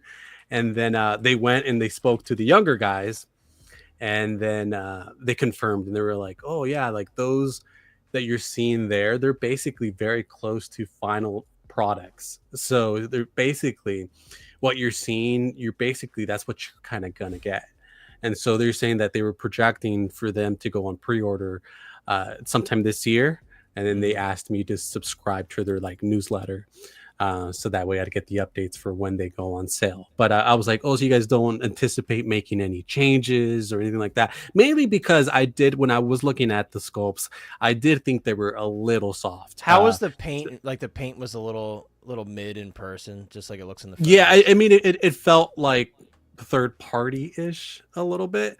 But the quality of the outfit looked really good in terms of tailoring, the accessories, the base. I did like everything I saw when it came to regards to that. I did think the scarf was a little big, especially if you looked at our prototype that we designed. I did think it was a little big. But I would have to look at more photos in terms of references. Maybe we were off and that's more accurate, but I'm not sure. But yeah, I think it kind of lies somewhere in between, between what we had and what they have. I think it's like somewhere in the middle. Yeah, so I think that's mainly the idea that I got from them. It was more like, this is basically what you're getting. We don't anticipate many changes, because that's what I was trying to get. And then the younger gentleman confirmed all that, and they were like, "Yeah." And then they basically told me to subscribe to their newsletter, and that was basically it. Yeah, that's cool. I mean, at least you got something out of them. Especially with being that they're a new company and they probably don't have much interaction right now with the 6-scale community. It's cool that you're able to kind of touch base with them and get anything. So we definitely appreciate it. And of course, you know, this is extremely exciting for me. Kind of like Owen said, even though like the paint does look a little bit soft, I agree. I think the clothing looks great, surprisingly. I'm very curious to see what the quality of the body is like, but I love the way the paint's tuck into the boots. The accessories are looking really nice and really nicely detailed. So, yeah, that's my biggest concern is the paint apps. Like you said, it looked kind of soft, and that's kind of the impression I got from these photos. So, definitely hoping to see that improved a little bit. But what's up, Gabe? Gabe in the house quoting the best movie, maybe not of all time, but the best one of my favorite '90s movies. I don't want to go too far with it. But, yeah. Still a great film. Chris, I know has to head out. Chris, I appreciate you being here. Shame on you for leaving early. And, I knew you were gonna say that. But Jose needs to boo no, you he's giving the wife a hard time, my son. So we're gonna try and walk him before he gets to try and tire him out because he's supposed to be asleep now. Whatever excuse he can come up with to leave early. Come on now. We'll accept it. We'll accept it. Chet's gonna back me up. You baby oil loving mug. But thanks for being here, Chris. We appreciate you. Go get 2 sets of your nipples. I'll See see ya. everybody. I'll see you, Great Chris. stream with all y'all. Cheers, Good man. seeing you, Mike, Lane, Jose. You too, man. You too. Chat. There he is. Good There he seeing is. you. Look at that. We'll In the see y'all. He's walking around. He's so There fussy, is- oh. dude. So fussy, dude. Yeah. Well, fussy going to sleep. Like he's now that he's running around, it's what he wants to do, but he's not Guys, he supposed just to be straight up doing that. lied to Dude, us, I man. feel you. I'm late to every stream. He's 'cause I'm like- putting my he's kids like- to sleep. Get off the camera now. Yeah. Oh. Damn, that's Oh, crazy. man. Yeah. Watch out. Keep him safe from Galactus. Get that kid from Galactus. I'll see y'all. See Yeah, ya. man. See you, Chris. Take it easy, man.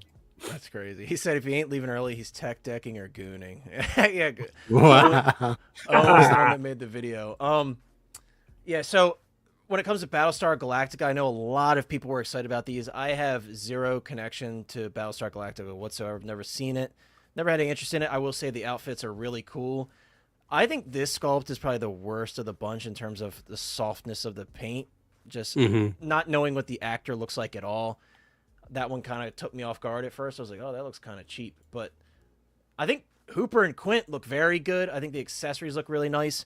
Noon Tunes had mentioned that they sold Big Chief Studios. So that means I guess they do have experience making 6-scale stuff, which I did not know. Because I think, did Big Chief, they were the ones that made the Doctor Who stuff? Who stuff and everything. I believe so, yeah. They went out of business. Peaky Blinders.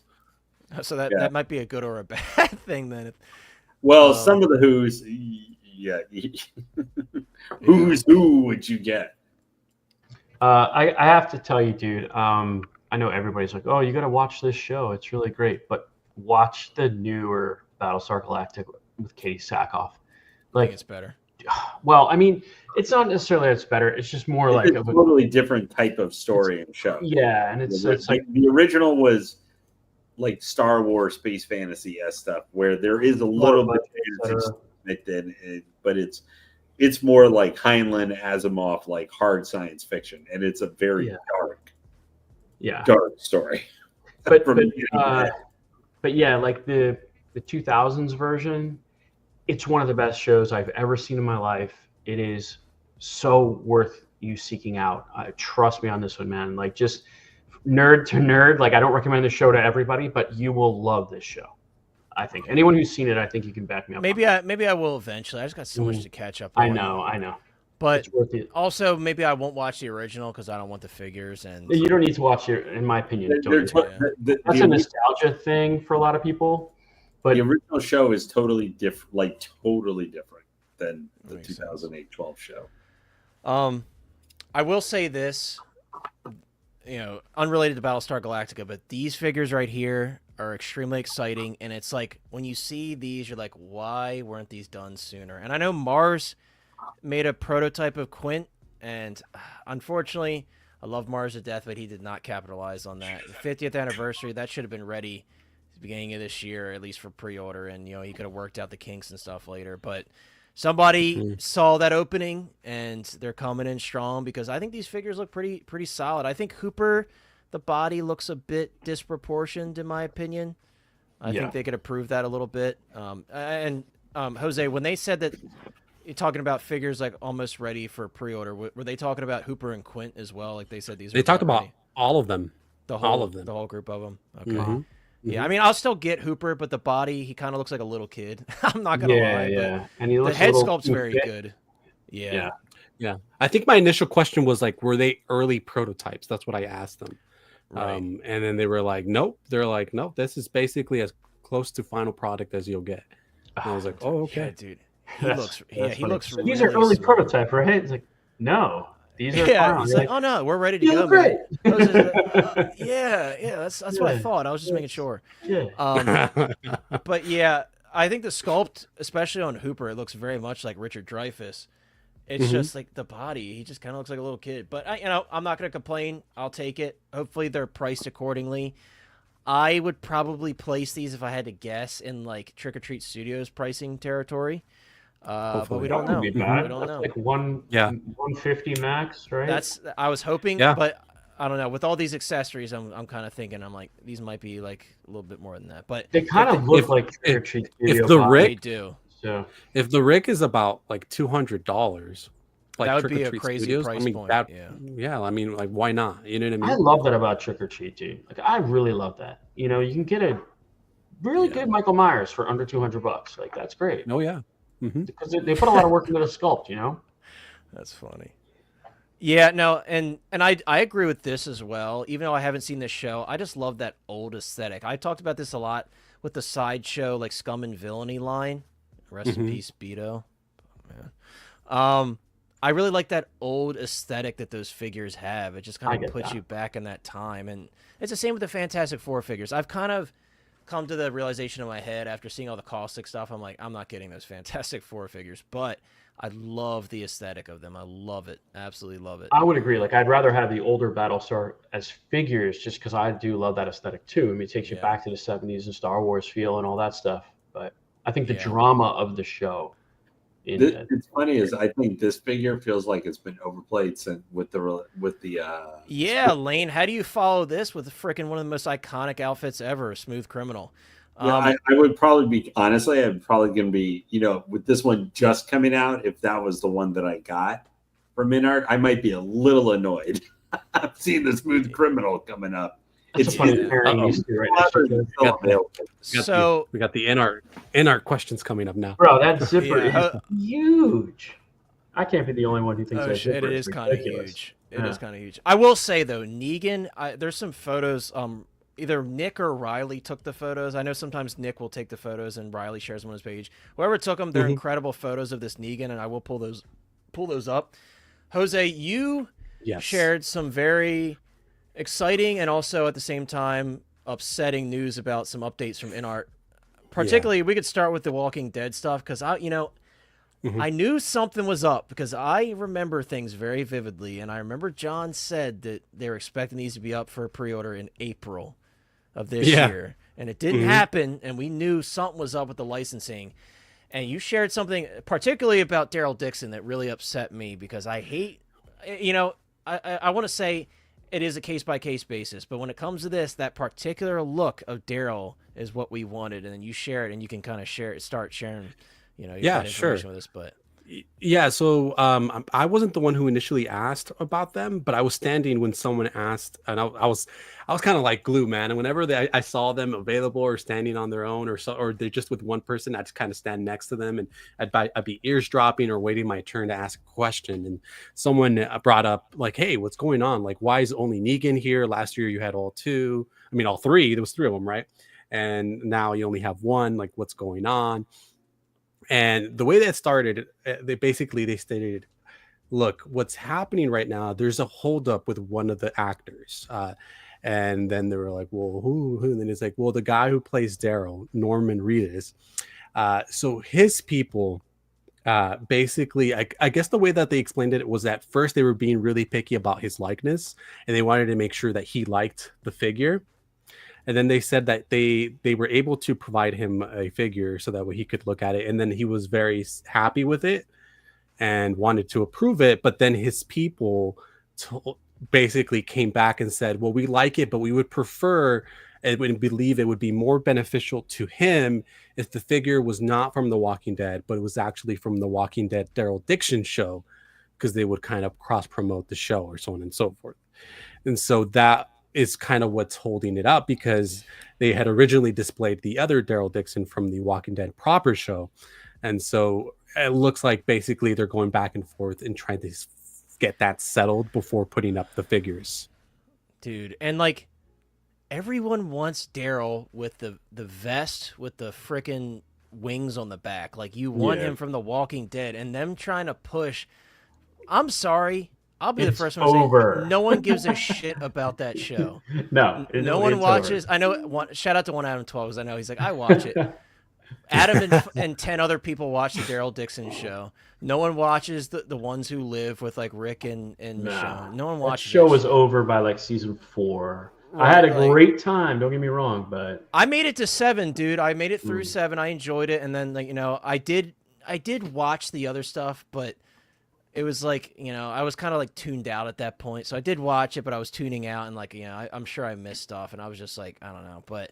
Real quick, can I tell a quick Norman Reedus story? I never met her or anything, but the story about how he got. Do you know the story, Jose, about how he got his like foot in the door of Hollywood? I might have heard it, but go ahead and retell it. He wasn't an actor. He wasn't like had no aspiration of that or anything. He was a mechanic, and then he got in an argument with his boss, and I think he stormed off or quit or something like that. And his buddy was trying to cheer him up, and he's like, "Hey, man, I'm going to this party, like in the Hollywood Hills or something. Why don't you come?" And he was in such a bad mood that he just got there and got shit-faced. And he went on the roof of this guy's house and just started yelling at everybody at the party, like basically insulting everyone and just, raging at the world on this roof overlooking the pool. And he's ranting and raving, and there happened to be a casting director there that liked his look and, thought he had like some balls, I guess, and was interested in him. So he talked to him, and then he cast him in Boondock Saints. Which is pretty nuts, dude. And he's looked exactly the same ever since. Like, he's one of those actors that's like never had a different haircut, but it always works. Look at him in Blade, dude. In Blade, he looks like he's playing Daryl Dixon. Everything he's ever been in. Ballerina, he was just in Ballerina. He's playing Daryl in that too, right? But I love just random stories like that. You hear those stories every now and then. I mean, it's only like 0.0001% of any actor ever even makes it, but when they make it like that, it's even better, Yeah.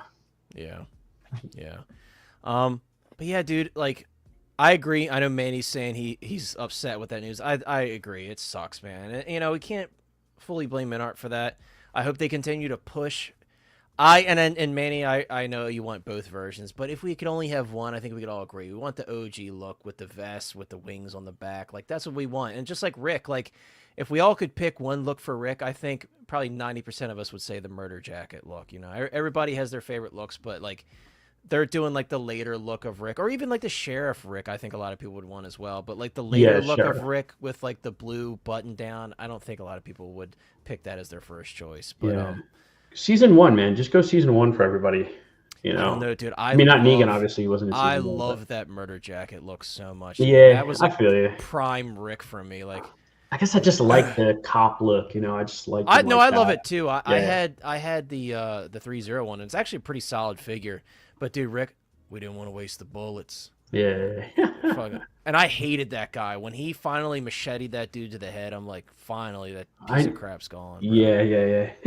Yeah. So as I'm saying, like, the season 4 murder jacket, dude, that'd be sick. But I will say, I think this jacket is real leather. I know someone asked that already. I think this head sculpt is phenomenal. And Jose, I'm sure this was probably pretty awesome to see in person. Oh, yeah. I will say, we can kind of agree on this, right? I think their 1/6 display was kind of weak. They really focused hard on those 1/12 figures, which, to be fair, they look pretty freaking good for 1/12 scale figures. Like, I was almost looking at that Pattinson, and I'm like, damn, that looks pretty good, man. Because Mezco just announced theirs, and it looks pathetic in comparison to InArt. So, so wait, which Batman and? So they showed I know they showed the Superman and the They Batman. showed BVS Superman. They showed Pattinson, and they showed Affleck. So now, is this true? Because I heard that like those aren't going to be fabric suits, right? They look like fabric, but those are prototypes, and they're actually going to be jointed plastic. I don't know if that's true or not. That's a good question for Jose. I'm not sure. So, based on what I saw, it looked like jointed plastic to me. But okay. Let's see if we can. I saw like a still picture, and I thought it looked like. Oh, dude. I will say this, and Jose, I think you also there's another thing I want to bring you in for, because you did comment on Corn Sweat as well. I think you or someone else had asked about the closed eyes head sculpt, and you had something very interesting to say about that as well. If you want to share, like, kind of how that played out. Yeah. So again, not to take credit for it, someone else was asking him. I think it might have been Riley about the facial expression. So he was asking them like if they were considering perhaps doing a different sculpt, maybe changing the closed eye sculpt, especially because after we've seen the movie, it's not a very prominent scene where he does something like that. So he was curious as they would consider maybe a smiling or smirking sculpt similar to the Hot Toys, because it's one of the criticisms that the community has been bringing up. And one of the things they right away said was, well, the reception we had was overwhelmingly positive with the Chinese market, and so we're making this figure for the Chinese market, and so they were very positive. We didn't receive a lot of negative feedback about that head sculpt. So right now what you're seeing is most likely what you're getting. They were very like, and I said this on Geo Show, but they were very adamant that they would say at this time, like they would kind of like start everything by saying at this time we are not looking to do any changes to it. So again, that gives them that leeway if perhaps they want to change their mind. But I don't think they will. I don't think they will either. And I understand that different things sell in different markets, but it's like, if you've seen the movie, there's just so much that they could do to tweak these two head sculpts to make them fit the mood of the movie more. The head sculpts themselves look great. They look fantastic to me. But Corn Sweat is such a like hopeful Superman in comparison. So like this expression now, and again, I'm getting this figure. I think it looks awesome. I'm still perfectly happy with how the sculpts look.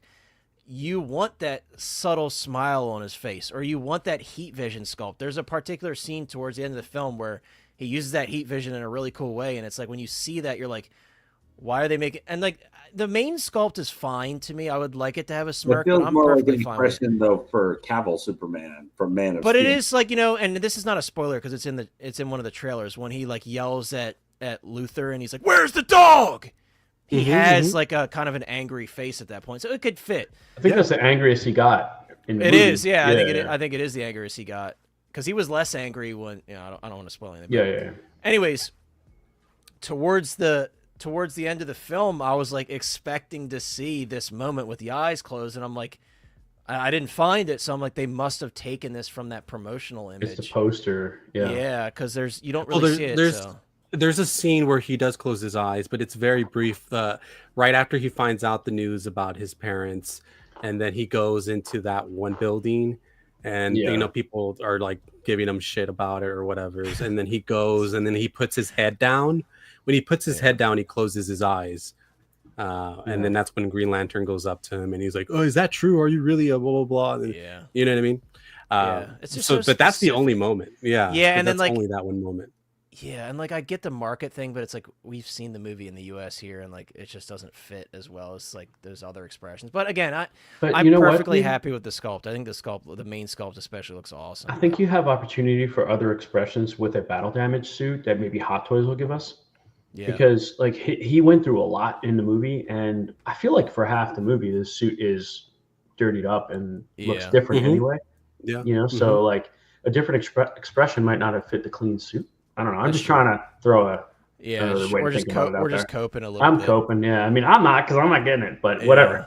Yeah. By the way, what's up, Philly? Shout out to Philly. Like I said earlier, guys, we are watching Philly's video here. So if you want to go and support Philly, hop on to the video, drop a What's up, comment, Philly? drop a like. If you want to see another glimpse of Hey, Jose, man. as we saw earlier in the background, thanks for being here, Philly Hotline Hottie, and all around gentlemen. That Catwoman is really showing out the knee joints, like kind of bad there. Yeah. Like I said, I saw joints in them, but I mean, they're not. I mean, not in the Batman. 12 and Superman. yeah.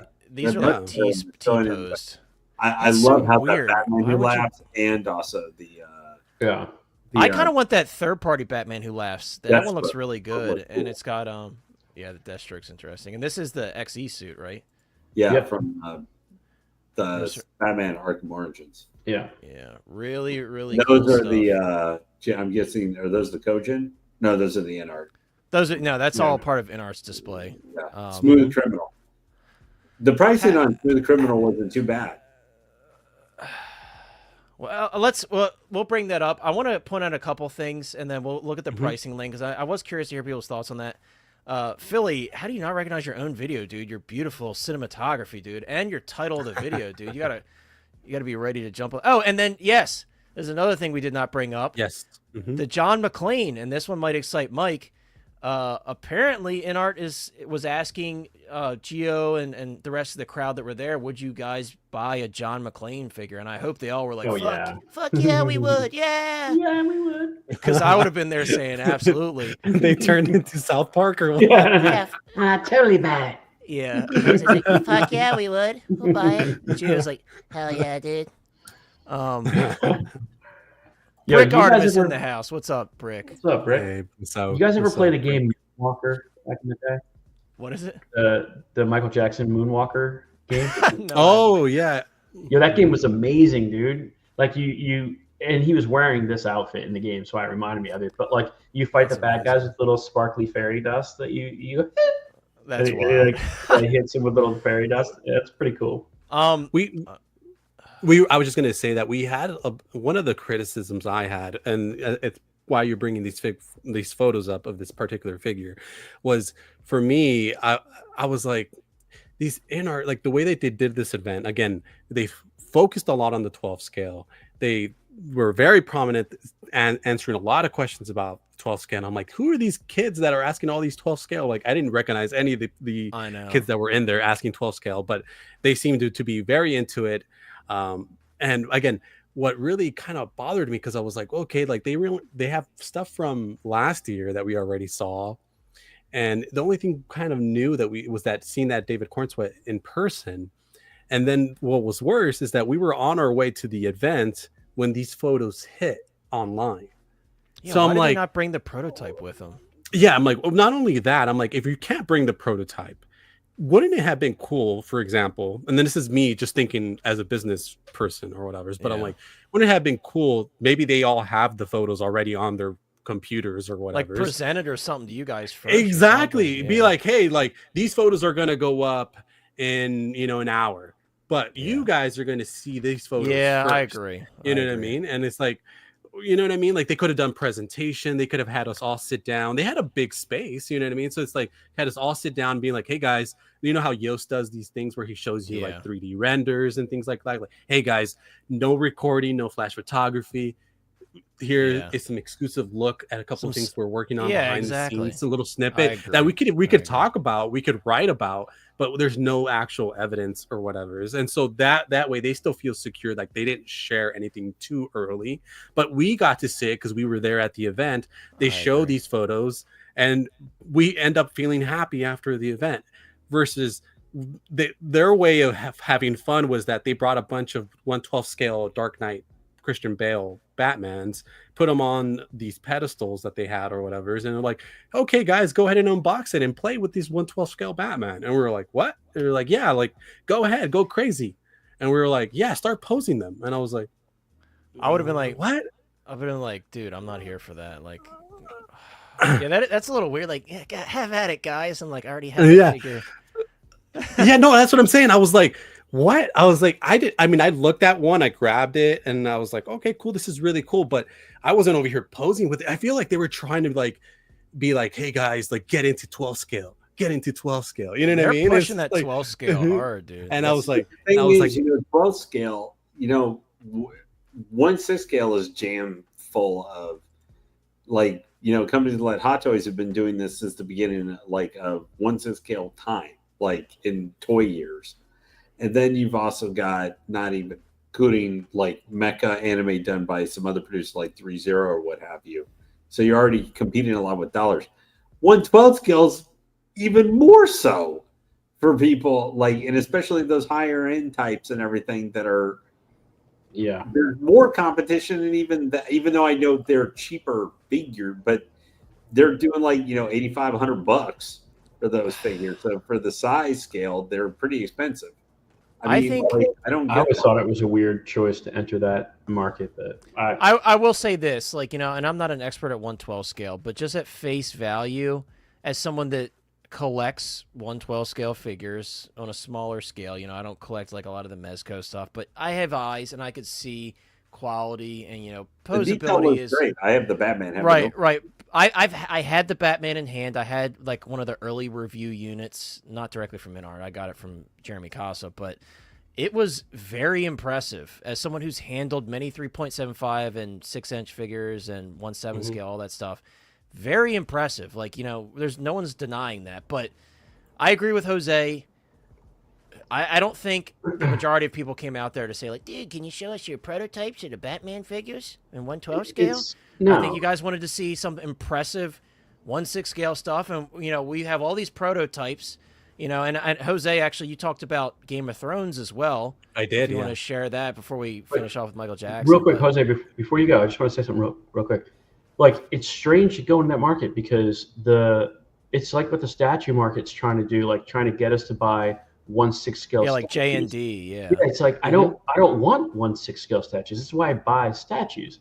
And I think people that are willing to spend a lot of money on a figure, make that jump up from 12 scale, they're going to 6. I don't know. That's just how I look at it. I could be wrong. Well, and I don't underestimate 1/12 scale right now is huge. It's huge. And InArts, their figures look amazing, but I agree with Jose. They should have came a bit more prepared for that event with the 1/6 scale stuff because they knew Riley was going to be there. I'm sure they knew Philly and Jose. I'm sure they know a lot of other 1/6 guys were going to be coming through the building. Yeah. So I'm surprised they weren't more prepared for that. Again, telling people that you're doing something is one thing, but actually physically, like Jose said, they should have had some sort of 3D renders ready. Hey guys, we're putting an embargo on this. You can't show anybody, but you could tell them about it. That would have been more than fine.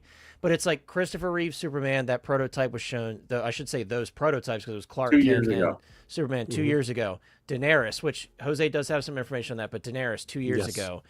Richard Harris Dumbledore, he looked like he was ready for pre-order. And I've talked to some guys who apparently know a little bit about InArt's next moves, and they did say the next Harry Potter pre-order is Richard Harris Dumbledore. But, those are just words at this time. So it's that all those prototypes. Halfway through 2016. 2026 or something. Right, and Catwoman, they were, Jose had asked about them saying they revised her head sculpt 30 times or whatever, Yep. Yeah.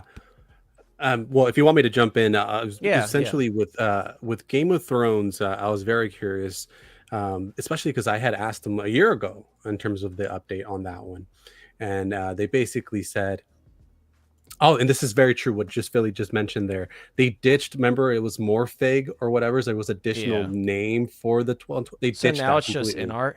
It's just InArt. That was kind of a horrible name anyway.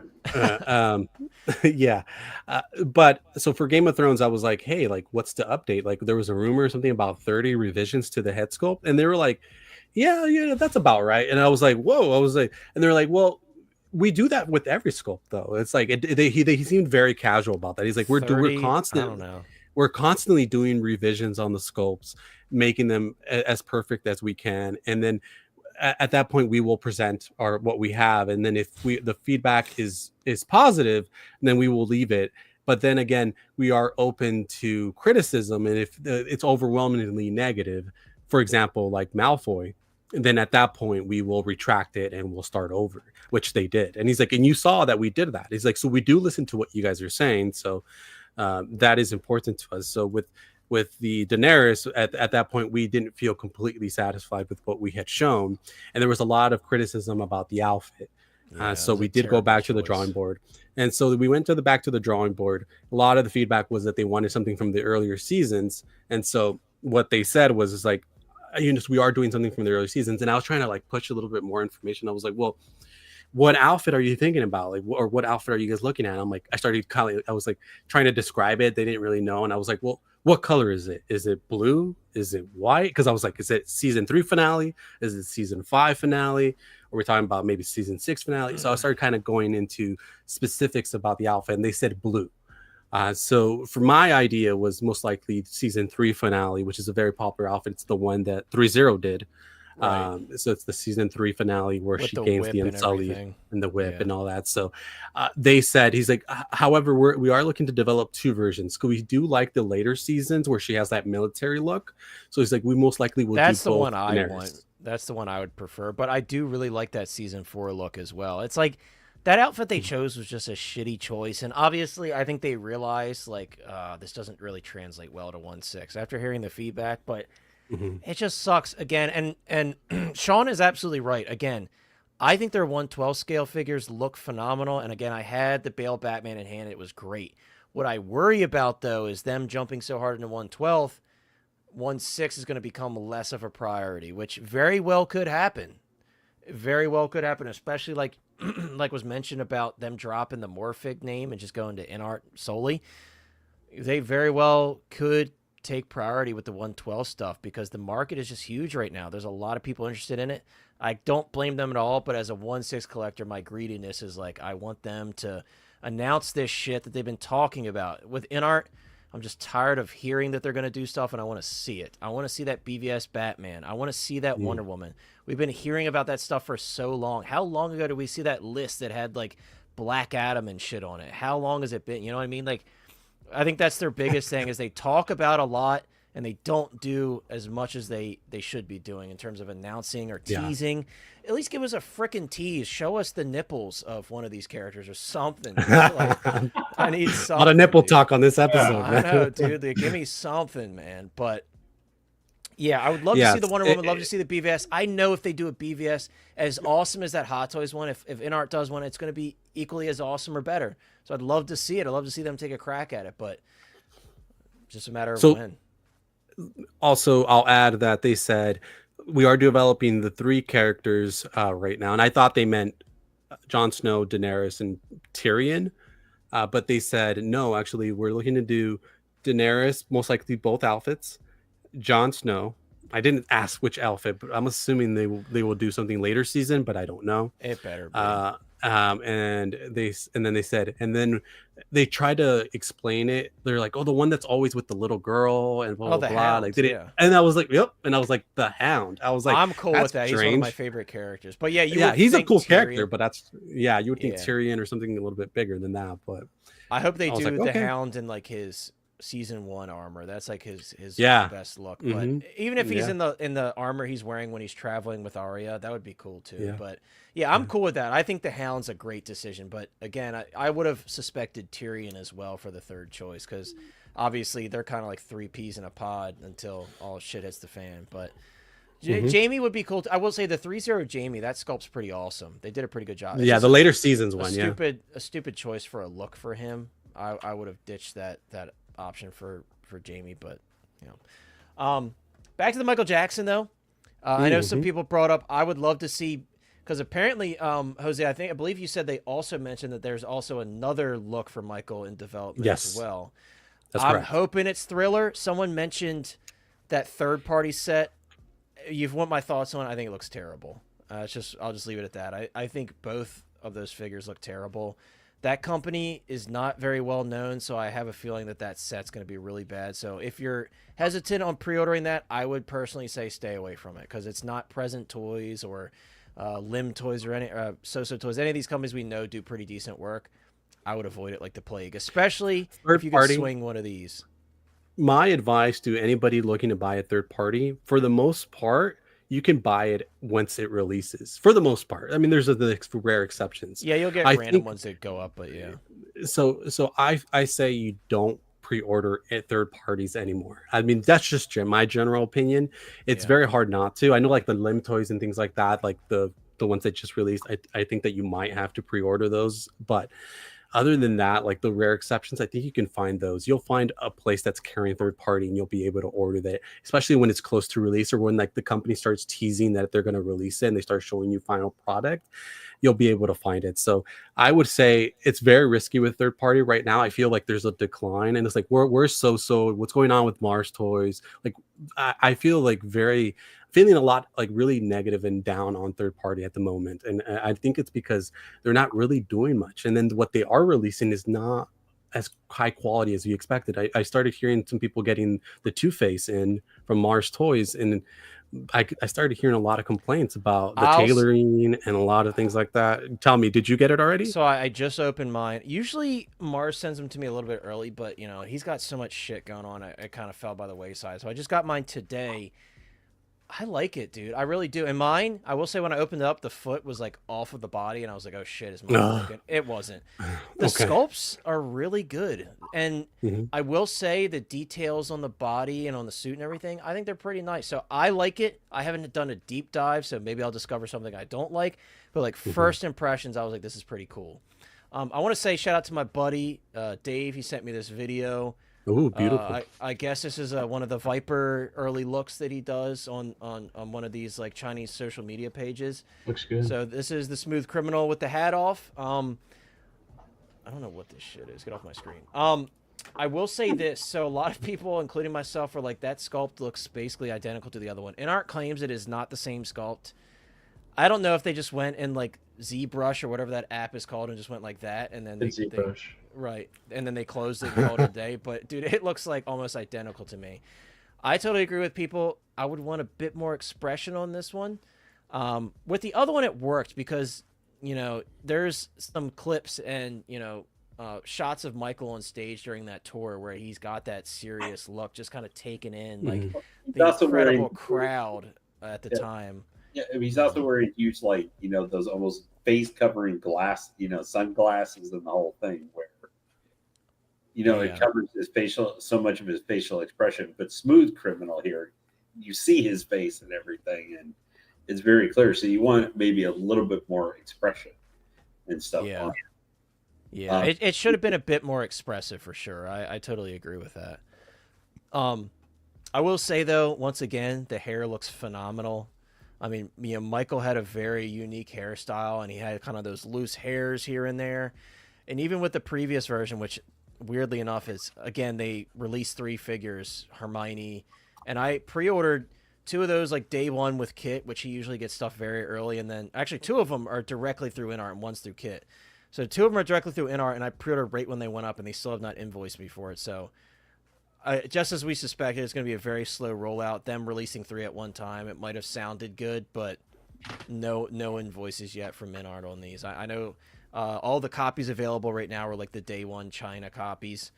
That said, talking about the Smooth Criminal version, I think he looks awesome, and it's so funny. I was talking with a couple people when this first got teased that it was going up for pre-order on the 29th. And I was like, how crazy would that be if they replicated how Michael did the lean on stage? Because for those of you guys that don't know, he had slots cut into his shoes, and he would lock into these pegs that were built into the stage. And InArt actually replicated that with this figure, which is, to me, extremely impressive. It's funny, though, because that, of course, brought on all the comments of like, oh, I must already have the InArt Michael Jackson figure because all of my InArt figures they perfected that technology with their first figure. Yeah, I was like, yeah, because I will say, the only figure I've had from them that falls over all the time is the Joker. Not the jail cell one, of course, but the Joker falls over all the time. They haven't improved it since then. Yeah, in fairness to them, like the Batman and Superman are fine. Yeah, which like the Batman's definitely heavier with all that gear. Like, yeah. So they definitely improved it. But yeah, I thought that was like they like walked into that. I don't know if they're just literally okay, well they just kind of. There you go. It's a shame to do that, but that is the look. Yeah. When I say it's a shame, I just mean like, you know, you're covering up so much. Yeah, you got to have it hanging over his eyes a little bit. Yeah. I don't know. I agree. I would have liked to see a bit more expression because once you put the hat on his mouth, it's a very flat expression. I want to see if they show like, are they going to show the whole figure? Or is going to be zoomed into the face for 10 minutes? What are they showing us here with the hat, with the hand? I don't know. Am I missing something? What was that? I wish I knew what the text was saying. Like, is it magnetic? Is that what they're showing us? Oh shit, it might be. Yeah, it looks Does it like it's not moving work? it. Oh, let me see.